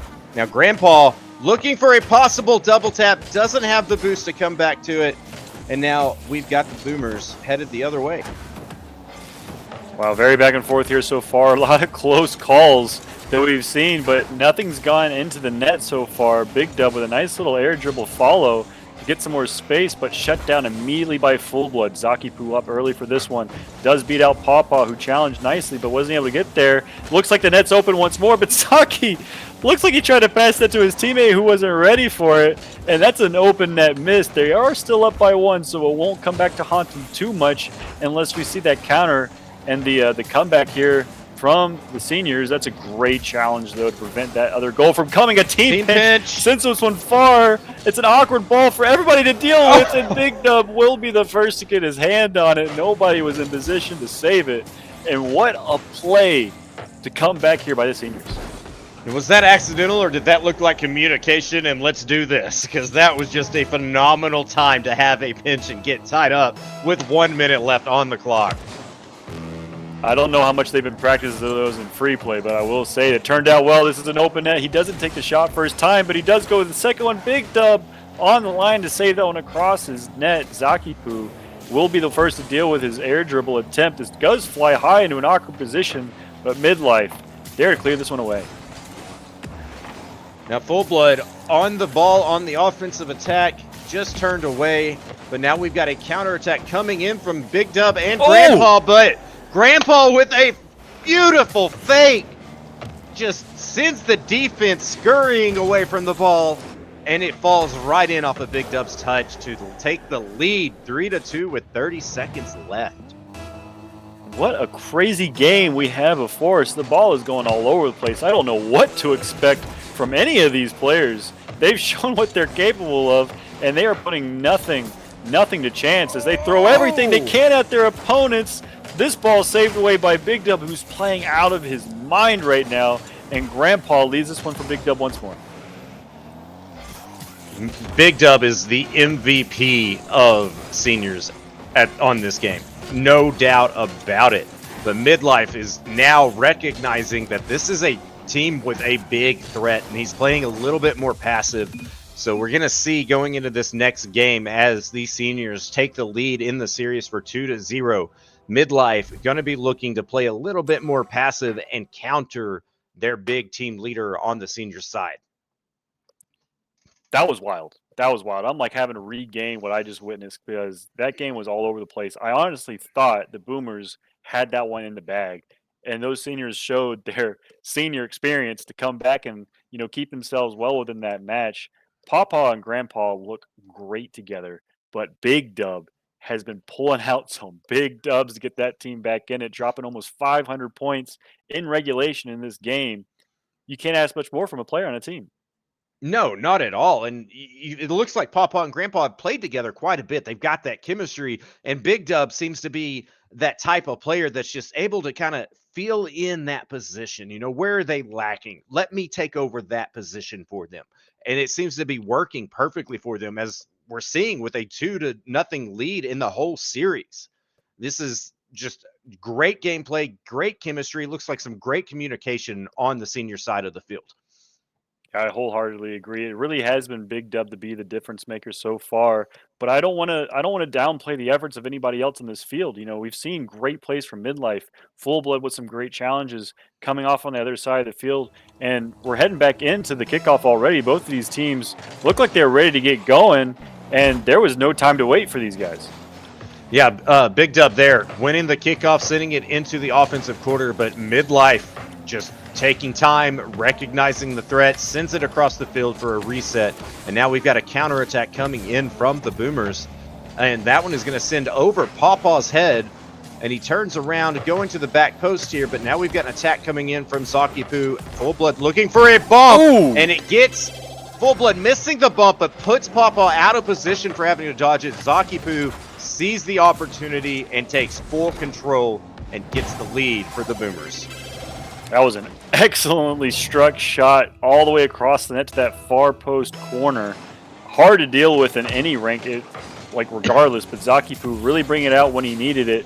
An early lead here. We did see this earlier in the series in game number 1 where the Boomers came out strong. However, this time around, it wasn't off the back of a bit of a long break. It was off the back of a loss where the momentum was in the other favor. So already good adjustments coming out here by the Boomers, but they're on the back foot again. Full Blood deals with this nicely with a pinch.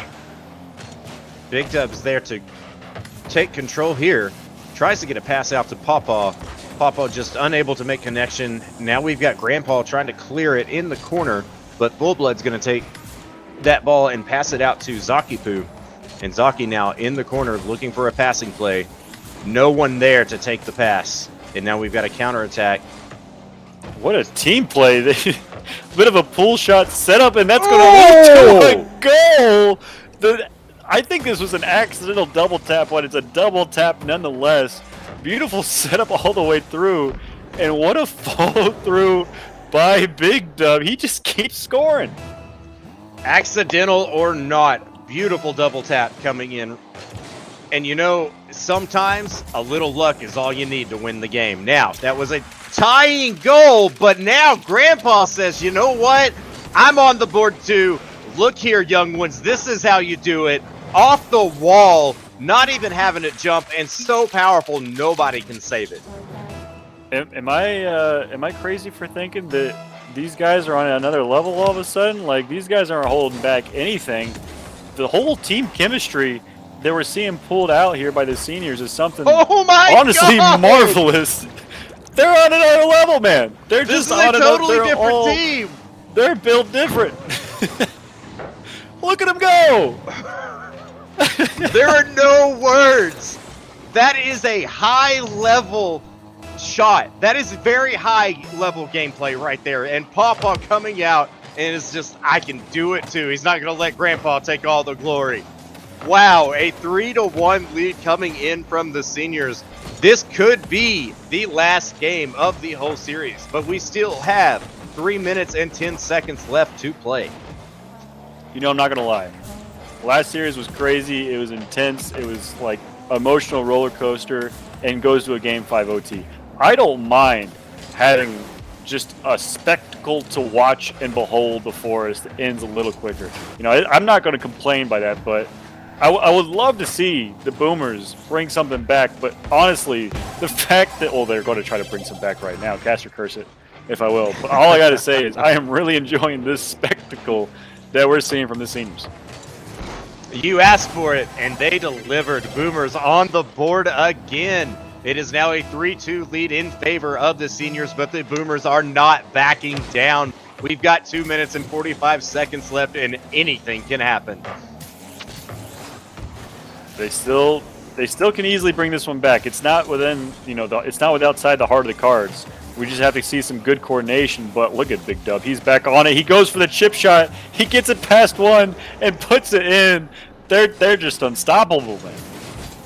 All right, I am checking the scoreboard now. We've got 2 goals in from Big Dub, 1 from Grandpa, 1 from Pawpaw. We got 2 goals in from Zakipu on the other team. This has been just back and forth gameplay all around, but we are seeing a little bit more of an offensive game coming in from the seniors because every single one of them is taking part in that offensive pressure.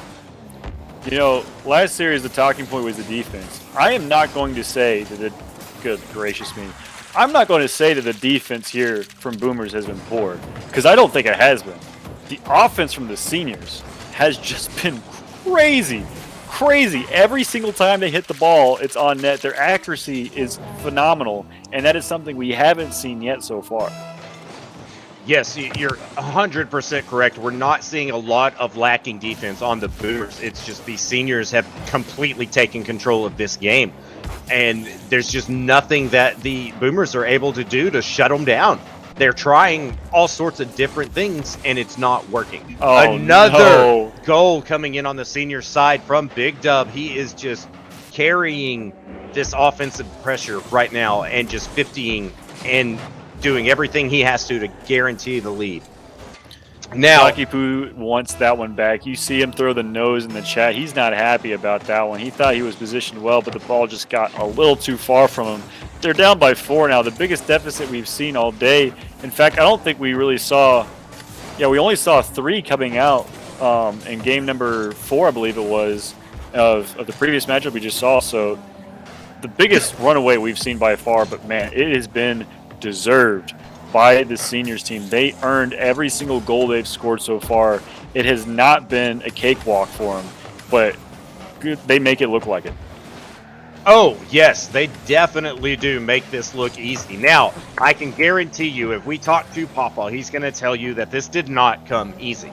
The B team actually has been getting coached by one of their A team members. I'm getting new information coming in right now.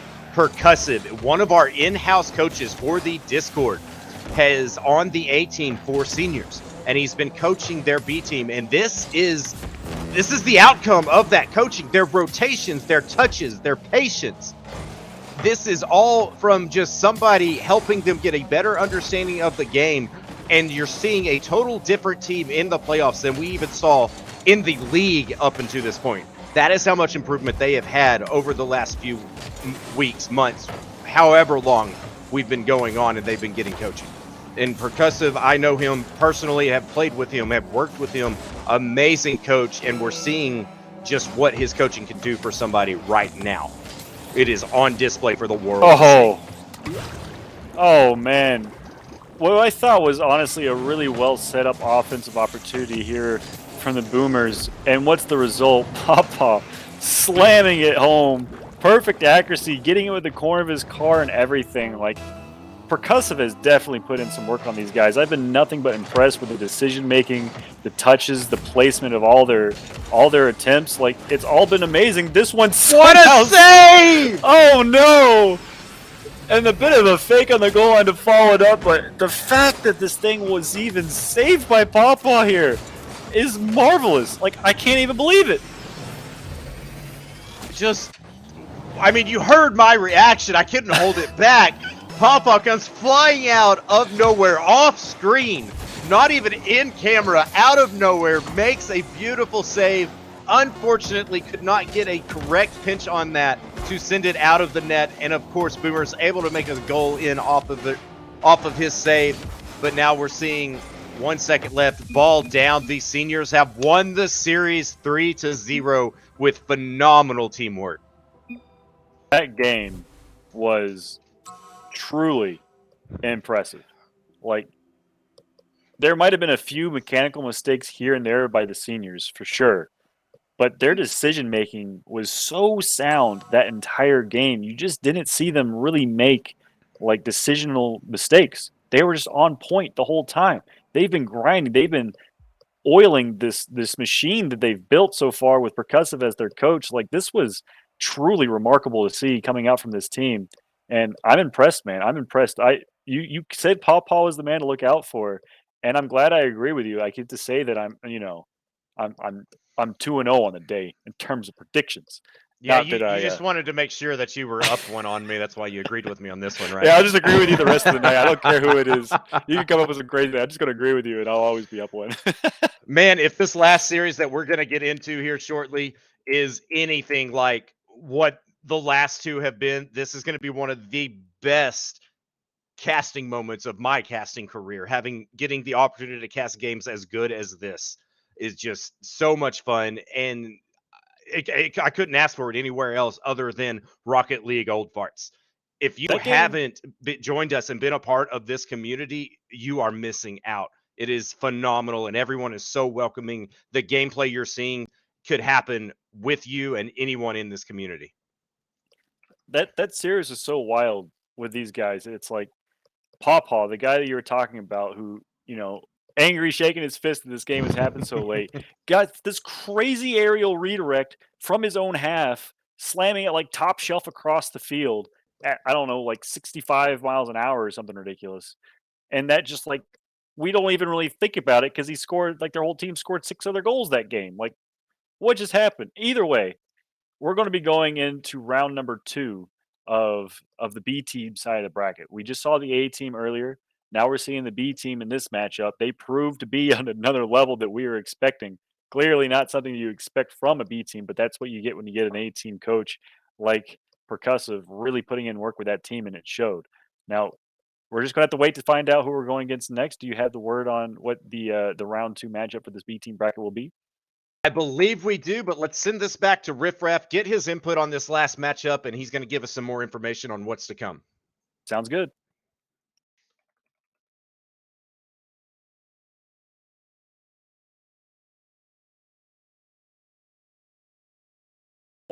Takedown by Seniors. I think we're actually going to be following their path the rest of the stream tonight. It is going to be upcoming the Seniors, 2nd seed, versus the Jitterbugs, who have taken an upset win. They were seeded 7th. They overcame their opponents, and now they are in the conference semifinals against this powerhouse of a team, the seniors. Will their momentum keep them going? Or will the seniors, who have shown clear mechanical dominance, allow them to keep up the play and make it all the way? It is going to be an exciting one. Stick around after these messages for more Old Farts Rocket League.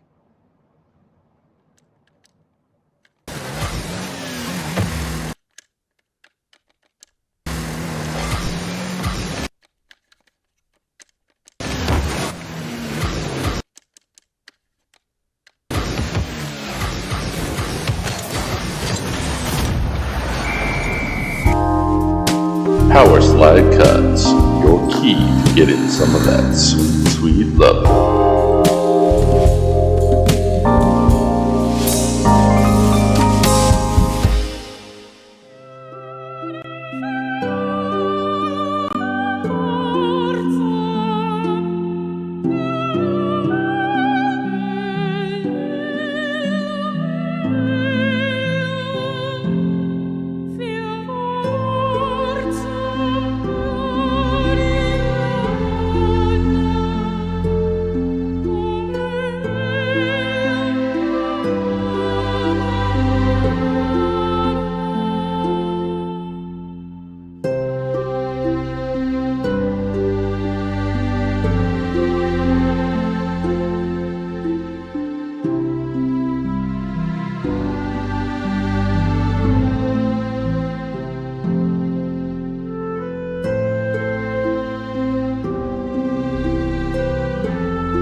Yep. Yep. Hey, Loomis. Don't. Okay. Yep. Hey, Loomis. Seriously, don't do it, Ruba. Fine.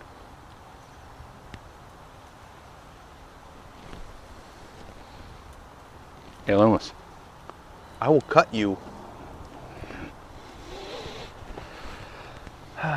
When's the draft?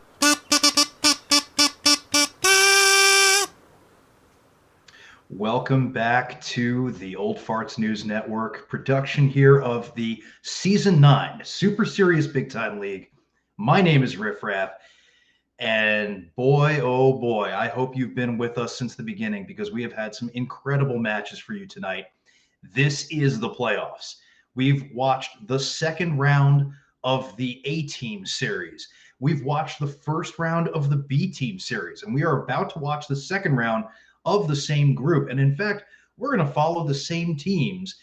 We're going to be watching the Seniors versus the Jitterbugs in round 2 of the playoffs to see who goes to the semifinals for the B-Team bracket. But before we go any further, we want to give you a public service announcement. So without further ado, a couple of Rocket League facts with Hoptimist. And now, more Rocket League facts with Hoptimist. Everyone knows the Octane is the most popular car in Rocket League. But do you know why? Anyone with basic Mesopotamian language studies will tell you that oft and tame each mean easy and load. So players have been benefiting from this winning strategy, rather than actually learning how to rotate. Now you too can judge your teammates more accurately solely based on their car selection. This has been Facts with Hoppy. And now, more Rocket League facts with Optimist. Did you know that the Rocket League ranking system of MMR was actually built over a popular dating app formula? You can see this in action when reading complaints on Reddit like, "I just want something casual, but everyone in here is sweaty," or "I'm better off playing by myself." This has been Facts with Hoppy. We hope you've found your time here both fun and educational with the Rocket League Old Farts. But that being said, let's get back to the action. So let's bring up our final match of the evening, the Seniors versus the Jitterbugs. Rosters in a moment, but as a quick reminder, the Seniors set up as second seed against the Jitterbugs, 7th seed. Jitterbugs doing a great job of the underdog storyline getting to this matchup. But we're going to take a look at the Seniors first. You just watched them play. Let's get their roster up on the screen as we recognize Pawpaw, Grandpa RL, and Big Dub with the unbelievable performance that they threw up in this previous match. That final game with the shutout, not the shutout, the big spread of points. I believe it was 6-2 at the end there. Quite a dominant performance. They are hoping to continue that through to this next round. But the Jitterbugs, coming out of nowhere, are going to have something to say about it. We know Iggy is on here. We know that, I believe, actually, I have to find out exactly who the other players are on this roster for tonight, because I believe we didn't get that notice in the production channel, but that's okay. It's going to be fun to find out with the rest of you on stream. That being said, let's get down to business. Bring our casters back into the booth and talk about this one. Boys, you saw some unbelievable play in this previous series by the Seniors. Without even knowing who the Jitterbugs are, do they even have a chance, JD? Well, you're saying without even knowing, but I'll let you know I did get the info. It looks like they are running B team as Iggy, BD Trauma, and QB. Okay. B team, Iggy, I played with. BD Trauma, I've played with. Those two, if they're on top of their game today, this is going to be an unpredictable series. QB, I don't know anything about. I haven't played with them before. I haven't seen them play. But if they are the X factor is scary. Well, I'm not 100% sure how to predict this one, but I got to stick with my gut. I'm sticking with Pawpaw and the Seniors. Okay, we're getting a Seniors vote out of JD. Pseudo, anything to add? Well, you asked without even knowing this other team, and I can comfortably say I do not know this other team. So from my side of things, I think it's pretty clear that Pawpaw was looking a little fresh. Grandpa was looking a little fresh. And Big Dub was looking extra fresh on that field we saw earlier. So if these guys are the B team and they lose, who are they playing? Who is the A team? Because clearly they must have swapped the teams to beat these guys. Because I could see anybody taking on what we just witnessed. Well, we will see, because first of all, the X Factor brought up by JD is going to be an interesting look. The third on the team, Iggy and BD, have been together all season, but we have a sub as the third player. QB is not on the normal roster. So it's, again, a potential jolt of life into that team that maybe spurs them on through that first round. We don't know. We didn't get to see it. So unfortunately, I can't give you inside info. But what I can tell you is momentum is huge and spirits are high, and both teams are feeling it right now. So, Pseudo, I know you went back and forth a little there. Definitive prediction for you right now. I have to go with the winners we just witnessed. I have to go with the Seniors because in my opinion, you're sending out an A-team squad that has a chance of beating these guys, not a B-team squad. And I don't think the opponents did that. So I'm going to stick with the seniors. And I'm going to agree with JD and solidify my 1-game prediction advantage over him for the night. All right, I will close out the predictions by first of all apologizing. I've been corrected in chat. I am sorry, Iggy. It is not a sub as the third player on the team. It is the core roster who have been together since the start. So I don't know if they pulled out a win as an upset in the underdogs. I'm rooting for them. I'm going Jitterbugs here, and I'm going Jitterbugs in 4 games. So let's see if they can pull it out. I will give the cast over to you two. Good luck to you both. It should be an interesting one. Thanks, Riff. That guy's crazy. What is he talking about? In 4?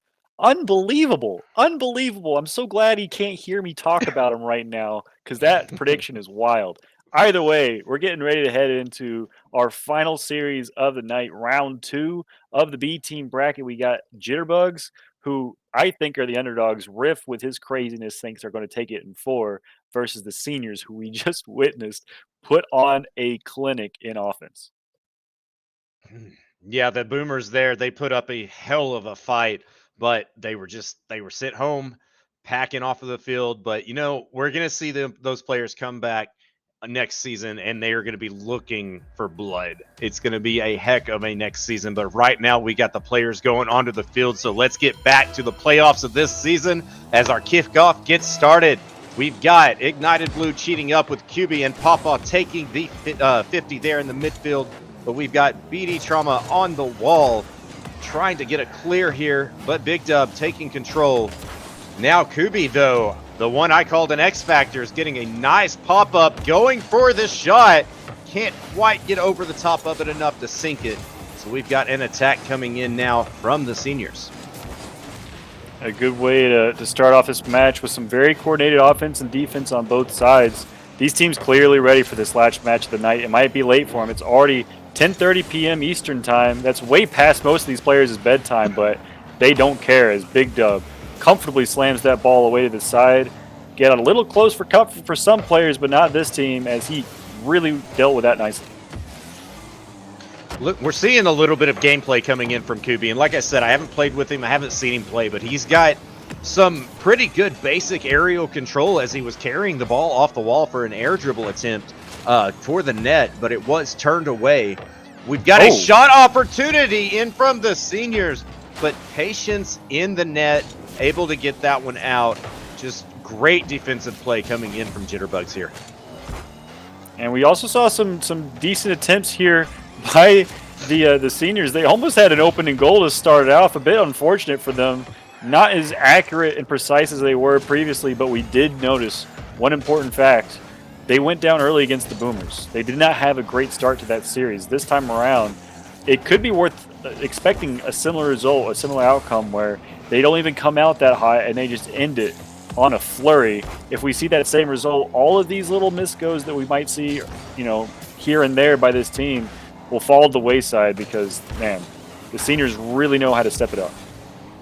Yes, they definitely do. And it seems like right now the seniors, with this offensive pressure they've got going on, they're getting a feel for their opponents. Coming out of that game with the Boomers, now they got to take their time, figure out where's the hole. How do we get through this defense?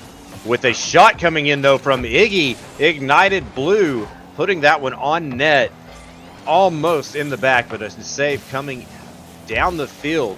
And now Big Dub taking it to the wall, trying to create some opportunity here, but it is turned away by BD Trauma, doing a very good job in the midfield with that 50.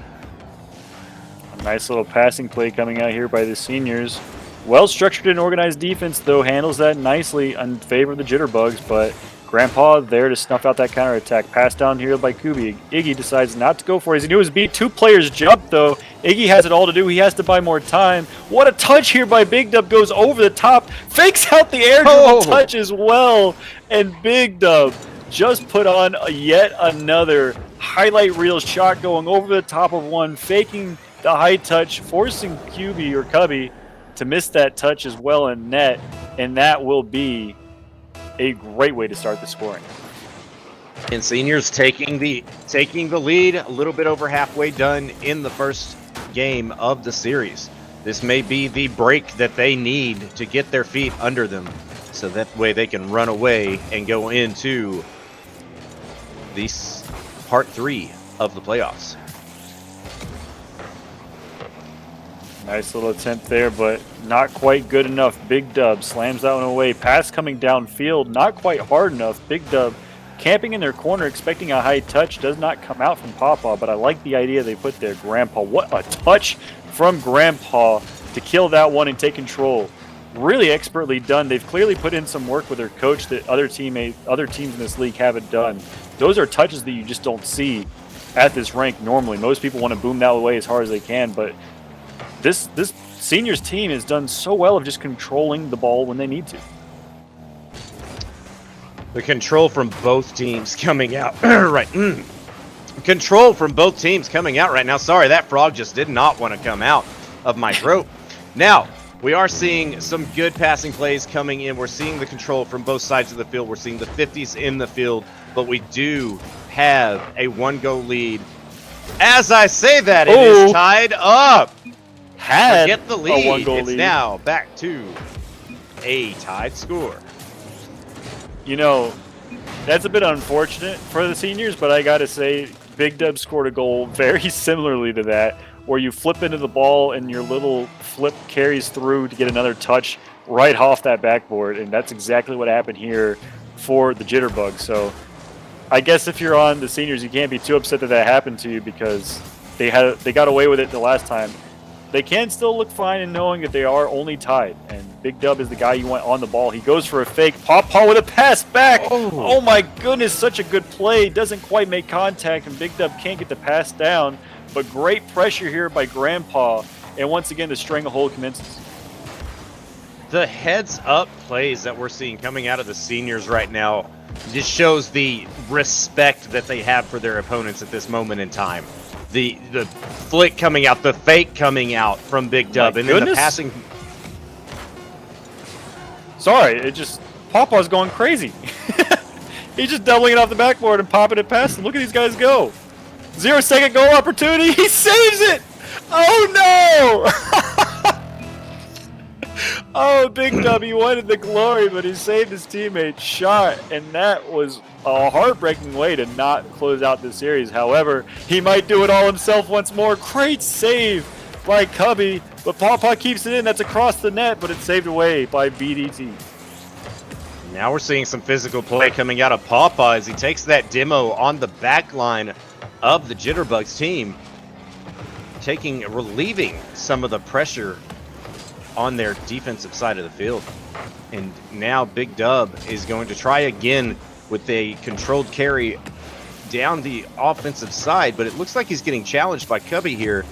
But Pawpaw there to clear it up. Iggy reading that one. We've got just everyone reading each other so well right now. Everyone is just zoned in. With a 50 like that, though, Big Dub's going to open up the net. Opportunity. Pawpaw just wide on the shot. Whoops coming out from Big Dub, as that shot could not have been closer to sealing the deal. Accuracy did not plague this team in the last series, but it's definitely plaguing them this time around. They've had so many opportunities to get as close as you possibly can without finding the back of the net, and we remain tied. One's on the board, 1 minute into overtime. Who do you think is going to score first?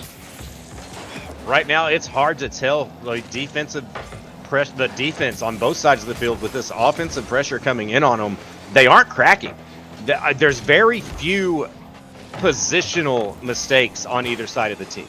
Mechanical, of course, you're going to see it. Everyone's going to have some kind of mechanical mistake that happens. But the position from both teams is just right where they need to be at all times. We're seeing 50s come in when they need to. We're seeing the touches to the corners that you need. We're seeing good clears to a pass right there coming from Pawpaw and Big Dub again. They're looking like they've been doing this all season long. Just good heads-up plays coming in on both sides. I can't help but think the last series, all these shots would have gone in, but Grandpa doesn't care. He doesn't let it faze him as he gets yet another great save on the goal line to keep this game tied. None of these teams are willing to waver in face of this adversity, but so far, it has been a little bit of finishing problems. You know, we've seen last series we watched, it was nothing but offense. This time around, it's definitely defense, forcing perfection once more out of these teams. They know they have to place these shots well. They don't have open nets that they can just shoot at, so they have to beat these defenders. And it's really putting a lot of pressure on them, but they're dealing with it well. Cubby now. Let's see what he can do off this wall. Goes up for it. Doesn't quite get the touch off the wall early. Goes for the direct shot. Dealt with it nicely by Grandpa. Puts this one down to Iggy. She gets a nice touch off the ceiling. This is dangerous. Cubby reads it really quickly. Papa looking to take a shot there, or at least get a 50, didn't have the boost to get up as high as he needed to counter Cubby there. But a shot like that just turned away, sent out to Iggy as she gets a soft touch back to her teammate. Big Dub reading the play, putting another shot in, but Cubby there, playing that patience in the net. This is just so hard to crack defense like this on both sides, but there it is. There's that one overextension. B-Dub, he smelt blood in the water after 3 minutes of overtime, thought he could beat out that final man, but he was the final man himself. And as soon as he's the one that gets beat, that shot goes straight downfield down the middle. BDT will be the guy to close it out. Well played on either side.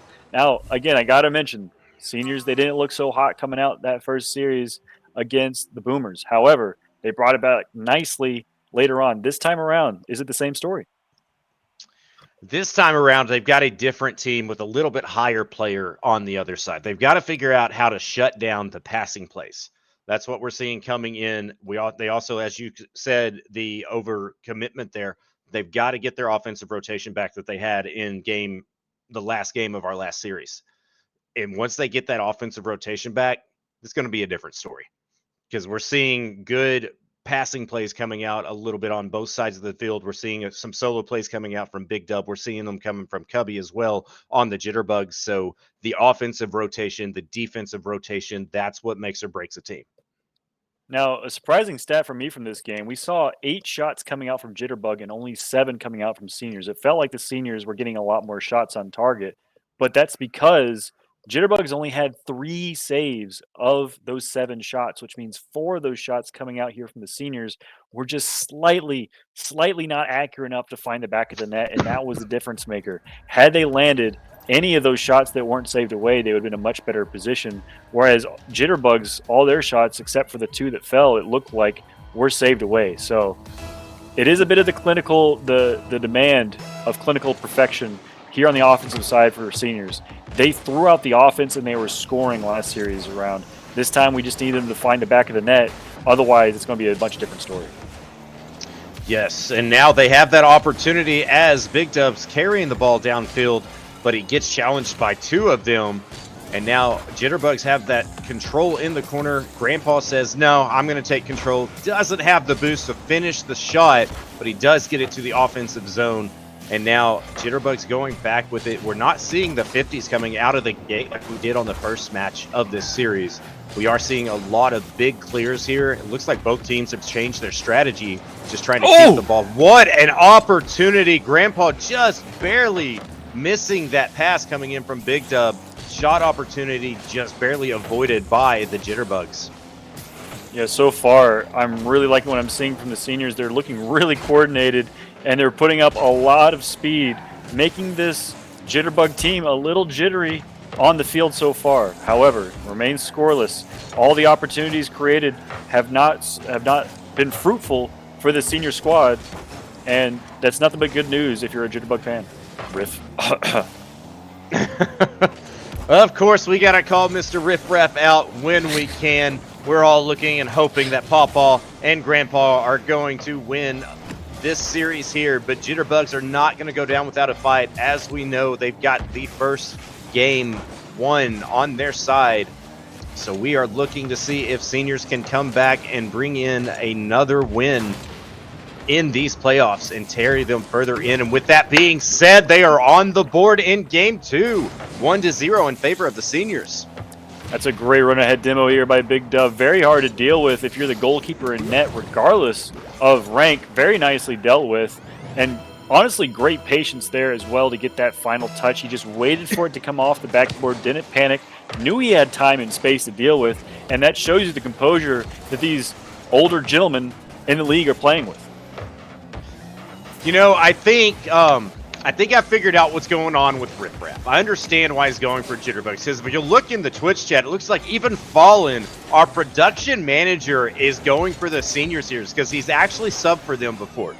So it just looks like Riff Raff is just trying to be the devil's advocate here, and he's going for Jitterbugs just so they have somebody looking forward to it on the production team. And you know what? I applaud Riff Raff for that. Everybody's got to look out for the underdogs.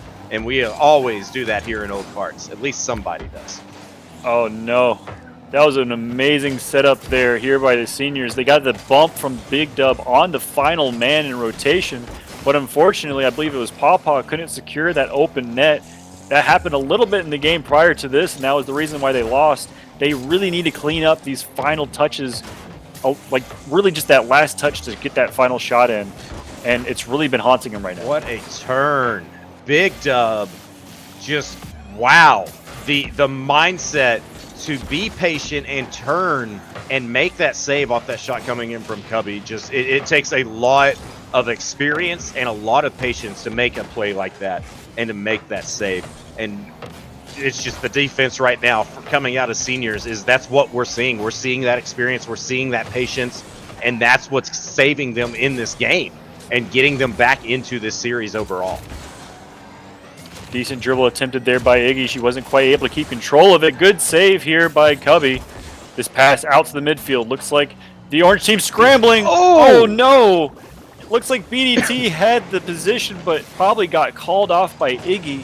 And a bit of miscommunication leads to an uncomfortable position. That ball just floats in the net. Our first 2-goal lead here coming out for the seniors, and they might be running away with this one. It's a very good opportunity for them to fully take control of this series here. But with a shot coming in from Cubby there, but being saved away, the Boomer, I'm still stuck in the last match. I can't get over how well that one was. But the Jitterbugs here are saying, we're not done yet. We're going to keep putting shots on your net until you miss. And it just may be in one of these days that we're going to see a lot of shots coming in from both teams all night long. I honestly am dumbfounded by that sequence of events we just saw there by Grandpa. He dove with a pre-flip save onto the goal line, carried it onto the wall, and passed it out to Big Dub. It didn't lead to a goal, but it did lead to a goal, just on the wrong side. But yeah, Cubby then I caster cursed him apparently. But once again, the flip into the wall to double it in has been the trend between these two teams so far, and what a way to score it. A 2-1 lead now. Seniors with 50 seconds left just need to hold on to this 1-goal lead and not concede another one. And Grandpa, recognizing that fact, sends it downfield. Pawpaw in the net. BD almost with the bump. Another bump coming in on the goal line, but still the ball is turned away. Still in the lead by 1 goal here for the seniors.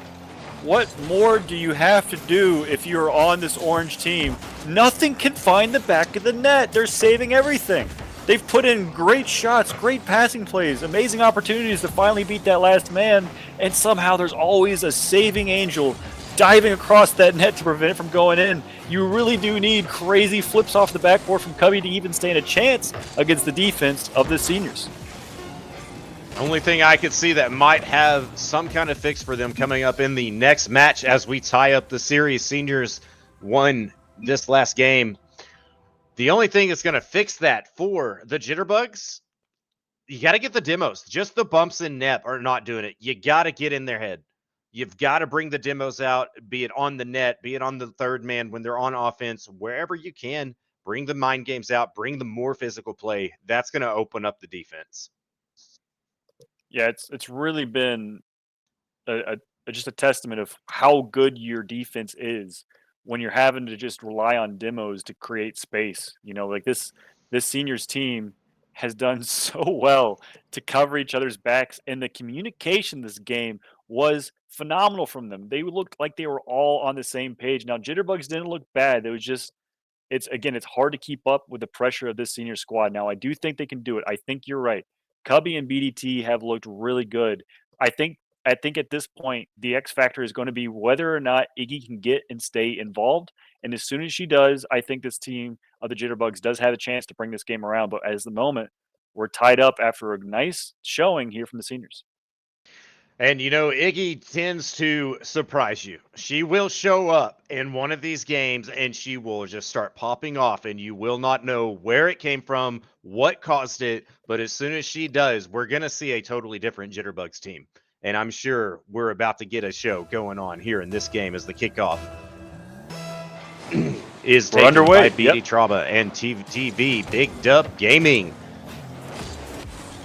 Nice save by Grandpa once more. Man has been a brick wall this entire night.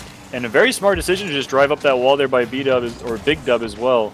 Very patient and composed play once more in defense by all the players on the seniors. This pass upfield followed up by Pawpaw. Gets beat, so he decides to leave that one. This ball left in the midfield for an open shot. Big Dub puts that one wide. And if you're a Jitterbug, you got to be thinking you got away with one there. Well, now with that being said, they're going to try and get away with one of their own as Cubby comes in, almost sinking that in the bottom left corner of the goal. It's just barely wide, but Jitterbugs still have the offensive pressure. Little miscommunication in the midfield as they get a double commit, but they still keep the offensive pressure thanks to their third BD Trauma. But now Pawpaw on the ball is trying to get a clear, but Iggy says, not today. We're going to keep this one going. We need to get on the board first. Very nicely done on either side so far. BDT not able to get the touch there. Iggy gets a nice bump to box out Big Dub, who has been the difference maker so far. We called him the MVP of the last series. He has a chance to make it the MVP of this one as well. This touch goes high. Pawpaw staying into play to get pressure. Goes for that bump, but Cubby does well to avoid it. Back pass here to BDT Trauma, and they have a ton of space to work with. We've got an offensive attack coming in here for the seniors, but it is turned away by Iggy and BD Trauma. Iggy looking to take the pass from BD Trauma. Looks like she pinches it back, but we've got another opportunity for seniors from Big Dub. He's trying to get some offensive pressure going, but he's getting read by Cubby. I think Cubby has now recognized him as an actual threat and is now playing against him. It's like they're in a 1v1 a little bit on the field with the others out there too, as in their man-to-man defense going on. But a shot from Iggy, like I was saying, when she comes out to play, and you're going to start seeing something happen. What a beautiful backflip shot coming in from Iggy. The X Factor we called for and the X Factor we received. Iggy with a great two-touch play, something all of us should be practicing. First touch to control, second touch to slot it in, and that was very excellently done. Now, it did come off the back of a lot of space provided from some uncharacteristic double commits here by seniors. They look like they're excited. They can smell the victory in front of them going off of this back-to-back victory royale they've had today. However, as soon as they calm it down, as soon as they're able to get their composure back, I do think that those opportunities will be fewer and farther between, but the way that Iggy capitalized on that was nothing short of special. Well, that's what you've got to do in those opportunities, but an opportunity opening up for seniors with that demo coming in from Pawpaw. I'm sorry, let me correct myself. That was Grandpa RL that made that demo and that open net possible. Absolute genius of a play. Just the space that getting a backline demo creates is you can't understate how good it is. However, this ball, oh no, you hate to see it. Nobody cheated, nobody covered the shot on net. Both players going for their corner boosts, and a slight delay on that kickoff from BD Trauma means that ball is rolling in net, and it's definitely savable, but nobody was ready for it, and all that hard work did not pay off for long. Well, they're not just out of it yet. They're looking for their next one to tie it right back up. They've seen that they can do it at least once, so they know they can do it again. But with this pressure coming in from the Jitterbugs, almost got words put in my throat there. Big Dub trying to correct me and make me talk about the seniors again. They are just trying to run away with this game. Even though they are down by one, they are still just trying to take full control, and it's just phenomenal watching all of these players on the field right now. And It's really a bit of a frantic showing. We're not seeing the same sort of clinical performance we saw earlier from the seniors. A few missed balls here and there, a few miscommunications.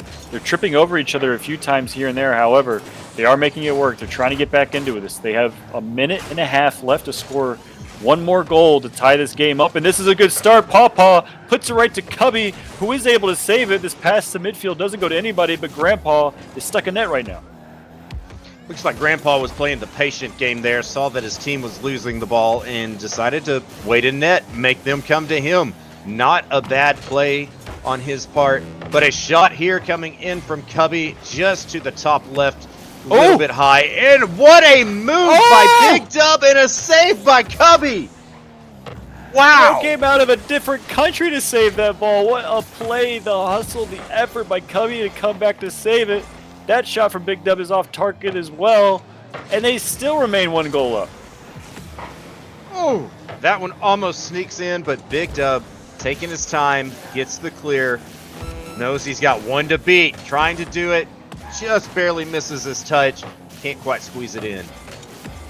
We said Big Dub was the MVP of last series. This time around, it's looking like it could be Cubby. The amount of work that Cubby is doing on this defensive end and the offensive end cannot be understated. This ball somehow swatted away by all 3 of the players. 10 seconds on the clock now as the seniors are scrambling to get one more goal. That's all they need to tie it, but it won't come easy. This ball beat it out by Iggy. She gets involved again, and it's right when she needed to. This ball will go to Cubby, who scores it. A 3-1 final scoreline of game number 3 shows you just how important it was for all of this team to get involved for the Jitterbugs. That is a good game for Jitterbugs. They're up by 1, only need 1 more to take this series away. 2 games, 3 games even for the seniors to come back and even be a part of this. This is going to be a very big uphill battle. And, you know, we had somebody in chat earlier talking about, you know, the reverse sweep.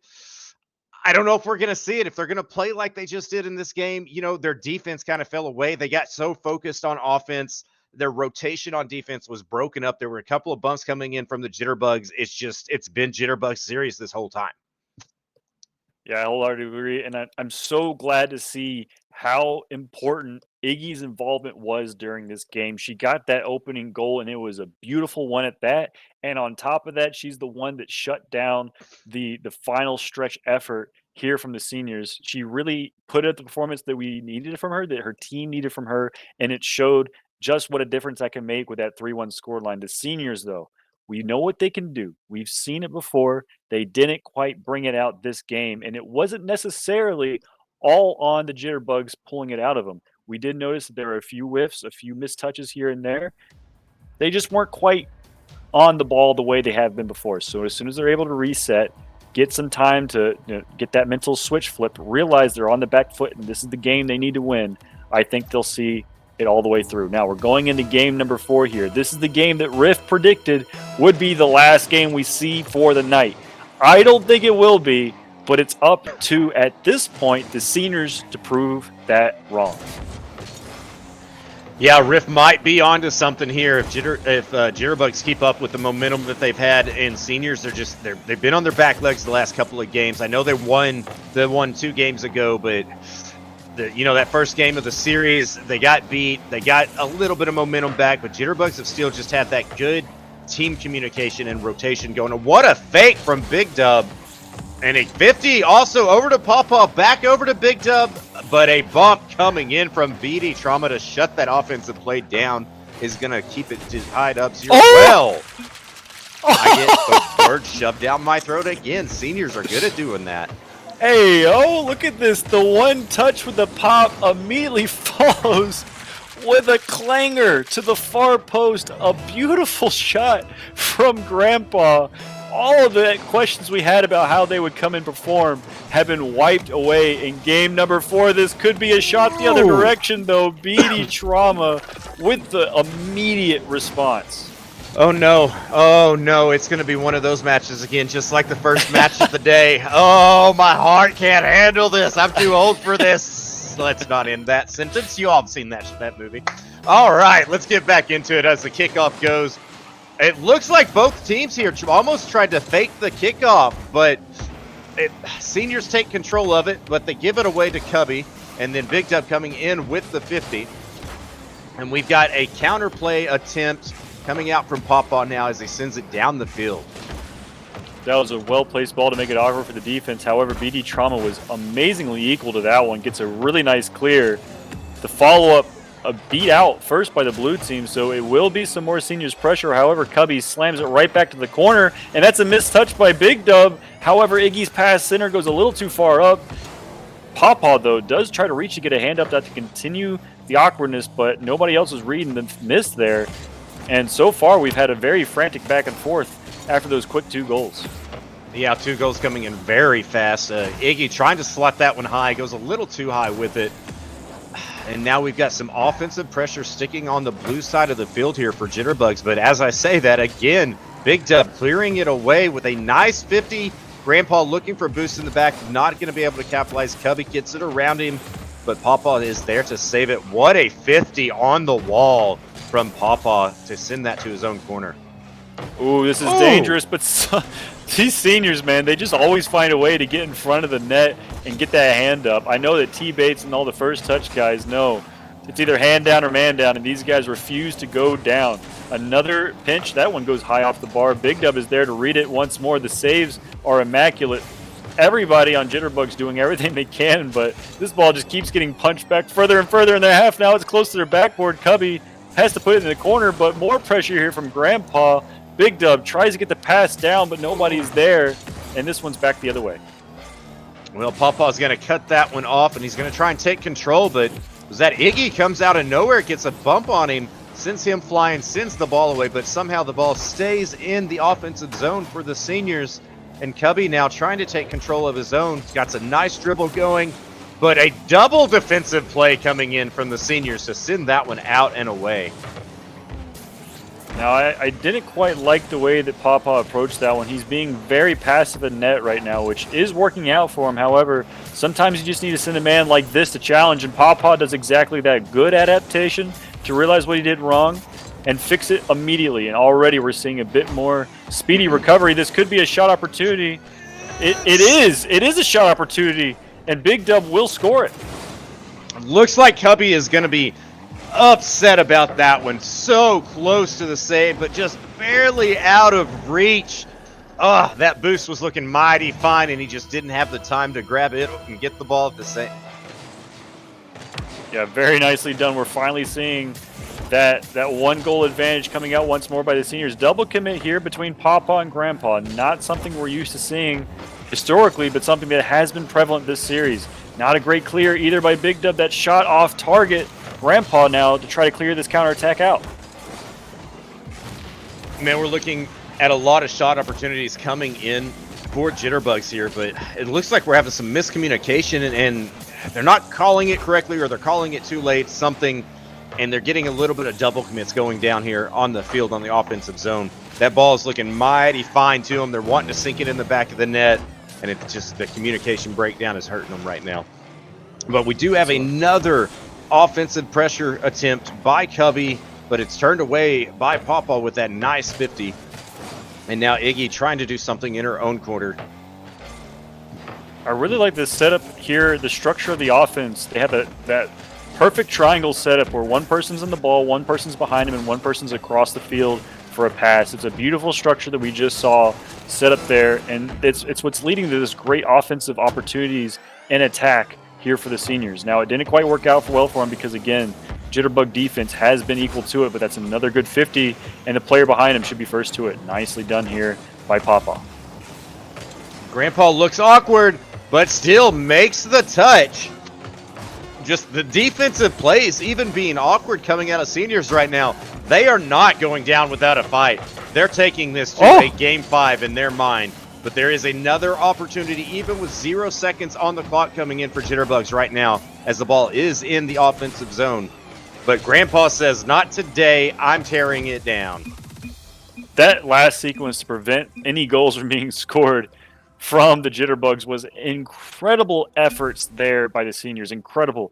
Big Dub with some crucial, speedy touches to keep the ball away from the attackers. And then Grandpa with that follow-up along the wall to put all hope beyond rest. And then the final touch to clear it out toward the net. Like, that last sequence just shows you what a difference can make between games to games when a team is not quite on and when they really come out to play. And this was the seniors we were hoping to see. They were clinical, and it really put a lot of pressure on the Jitterbugs, who weren't adapted after that previous game to this level of gameplay. So now that they know what to expect, if the seniors keep that level of gameplay, I think they're still going to take this next game. It's going to be up to the Jitterbugs to determine whether or not they can deal with it, and we haven't seen them be able to handle it so far. However, the seniors have shown that it's all up to their perfection in play, and if they can't remain perfect in their play, Jitterbugs are just going to be too consistent for them. Yes, Jitterbugs being very consistent as a team is what is the downfall to the seniors. But I do need to make a shout out real quick. Mr. Big G calling me out, buddy. You know you don't even have to ask. I love you always and forever, baby. All right, but we are going to get back into this with the seniors looking to continue on their momentum and finally take this series down. But we also have a great contender, the Jitterbugs, here in Game 5, looking to continue on themselves as we've got Cubby and Grandpa taking this kickoff. And a big miss coming out from Big Dub, almost a shot in their net from BD Trauma, but it is turned away by Pawpaw. Yeah, I know that anybody who's played Rocket League has felt the pain of what we just witnessed here from both teams. Ooh. The missing defense and the missing offense. However, both equal out to a 0-0 scoreline and a bit more opportunity for some crazy plays. Whether or not that was a fake or a drop down to Grandpa, it doesn't really matter, but that was nicely dealt with once more by the seniors. And the follow-up touches in the midfield once more have been the key difference maker. We're actually seeing in the first minutes of this match a lot more team play from both teams. The passing plays coming out on the defense and the offense, but Iggy again gonna open up the opportunity for her team and take this goal. What a touch! Yeah, it looked like that ball might be hitting high off the crossbar and coming down, so Big Dub didn't decide to go after it until it was a little too late. Really nicely done here by Iggy, the person that we always love seeing to get involved and stay involved. She almost gets another goal right here. Grandpa has a great passing opportunity across the field. Big Dub is up for it. He beats the final defender, and that is textbook team play in offense, and that's exactly what we saw from the seniors earlier. Very well executed, as BD Trauma had no idea what was happening. Neither team going down without a fight. The passing play coming in from the seniors, the solo play coming in from Iggy. Both teams looking for blood here, trying to take this series away and make it into the rest of the playoffs. But there's no telling what's going to happen. Both defenses are doing what they have to do, but the offenses are doing what they have to do to get around that defense. This is going to be one heck of a final game. Now, there's not a lot of defense back at the moment, but this counterattack didn't quite come quickly enough. That counterattack shot here from Grandpa was nicely played. It just didn't have enough oomph on it to get past that final man of Cubby. Now this ball sitting comfortably for the offense, but unfortunately can't quite get past that defender. Grandpa coming to save the day. Once more, this shot's on target, and it's open. Big Dub sniping this shot between, threading the needle of two defenders. Look at them. They both come through. There's not a lot of gap to shoot for, but he found the angle, and that shot going in at a nice 69 kilometers per hour means the seniors are up by 1 in our final match of the day. This is a beautiful shot coming in from the seniors there, but I've actually got to give credit to that goal to Grandpa coming down the field and carrying the ball down there, leaving the ball, getting the bump in the corner, forced the defense to actually have to change their rotation, and it pulled both of the defenders out of the net and gave the opportunity for an open net shot. BD Trauma unable to get back and make the save, all thanks to that bump. But now we've got another opportunity coming in for the seniors, but Cubby is going to send this one back down the other way and try to take control of his offense for his team. Oh, that's a great demo there by Iggy. Grandpa scrambling back is able to get the save once more. It's the story for the defensive side of the seniors. There's always that guardian angel that comes flying in and prevents any other offense from happening. And once again, these jitterbugs are really struggling to find a way through it all. Big Dub is up, looking to take the ball off the backboard, but it's a little far out. Now Pawpaw, though, getting a 50 in the midfield, sends it perfectly to Grandpa, who's going to drop it down. Can Big Dub get there in time? He can, but Cubby with a phenomenal bump dodge save. Jumping and just getting out of the way of the bump and leaning into that save, sends it perfectly into the corner. Just, wow. The defense right now from Jitterbugs is definitely awake.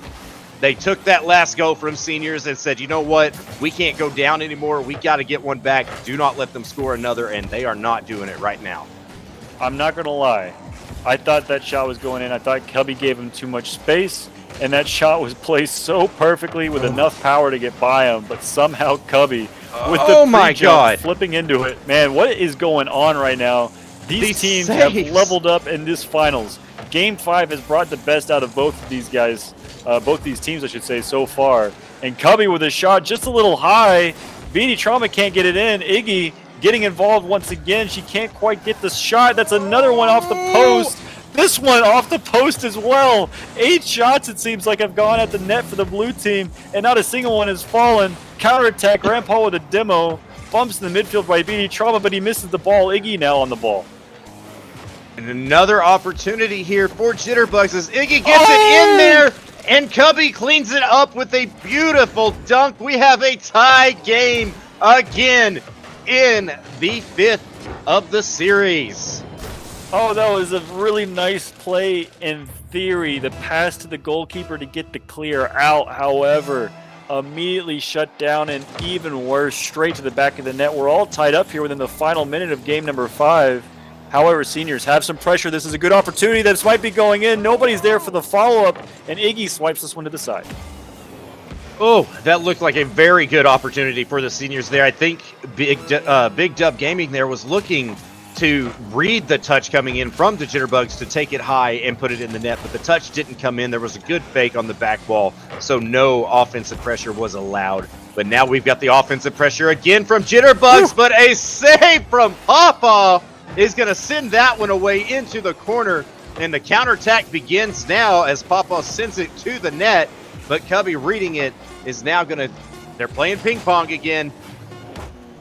Man, this has been a monumental effort by Cubby on defense. The amount of times I'm seeing him get those final touches to save the ball away. This is a great pass play.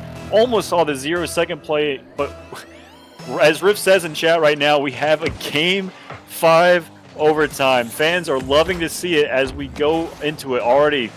Past the kickoff here. This one off the crossbar. Big Dub decides to take this one off the wall. Gets a flip on target, but Cubby once more comfortably swat this one's away.